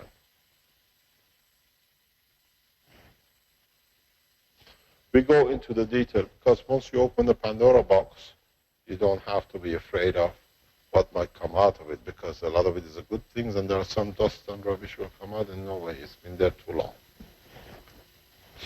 So, we stopped 12:52. We've been going 3.5 hours. Is this okay? When's to stop? Oh, I'm sure there'll be some complaining in the souls, but that's okay. We can stop after 4 hours and 10 minutes, yes. Give the soul some salt. They will understand. So we meet at 2 o'clock. Yes. Thank you, Mr. Keshe. Quite a session there. That was great. Yes, by Thank you. everybody. Thanks, Guy. Looking forward to playing with my balls, so to speak. Yeah, you got a bad habit. You play too many balls. Yes. So too to many give you an idea. Yeah. So we have an idea what our target is, and those of you who have connections, or you can make a connection to your writings, letters, souls, you got to start the process of world peace from today. Otherwise, we'll enforce it. And today, I especially shown this to show we are ready to show. And please look for the most powerful satellites. Don't look for the easy ones.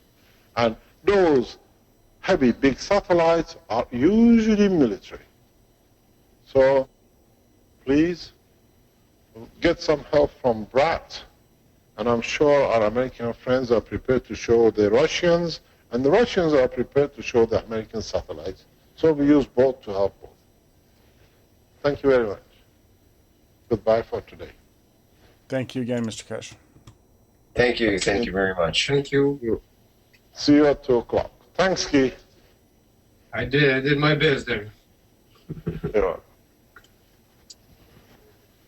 It's a very heavy discussions going between husband and wife. Which part of the kitchen are we going to use? You don't see them, they're in the background. Okay, Rick, do you want to end it? Yep. Okay, so that's the end of the 60-second Knowledge Seekers workshop for on Thursday, May 21st, 2015. And that was the morning session for the Keshe Foundation Spaceship Institute, brought to us by Guy and Mr. Keshe. Thank you, everybody, for attending.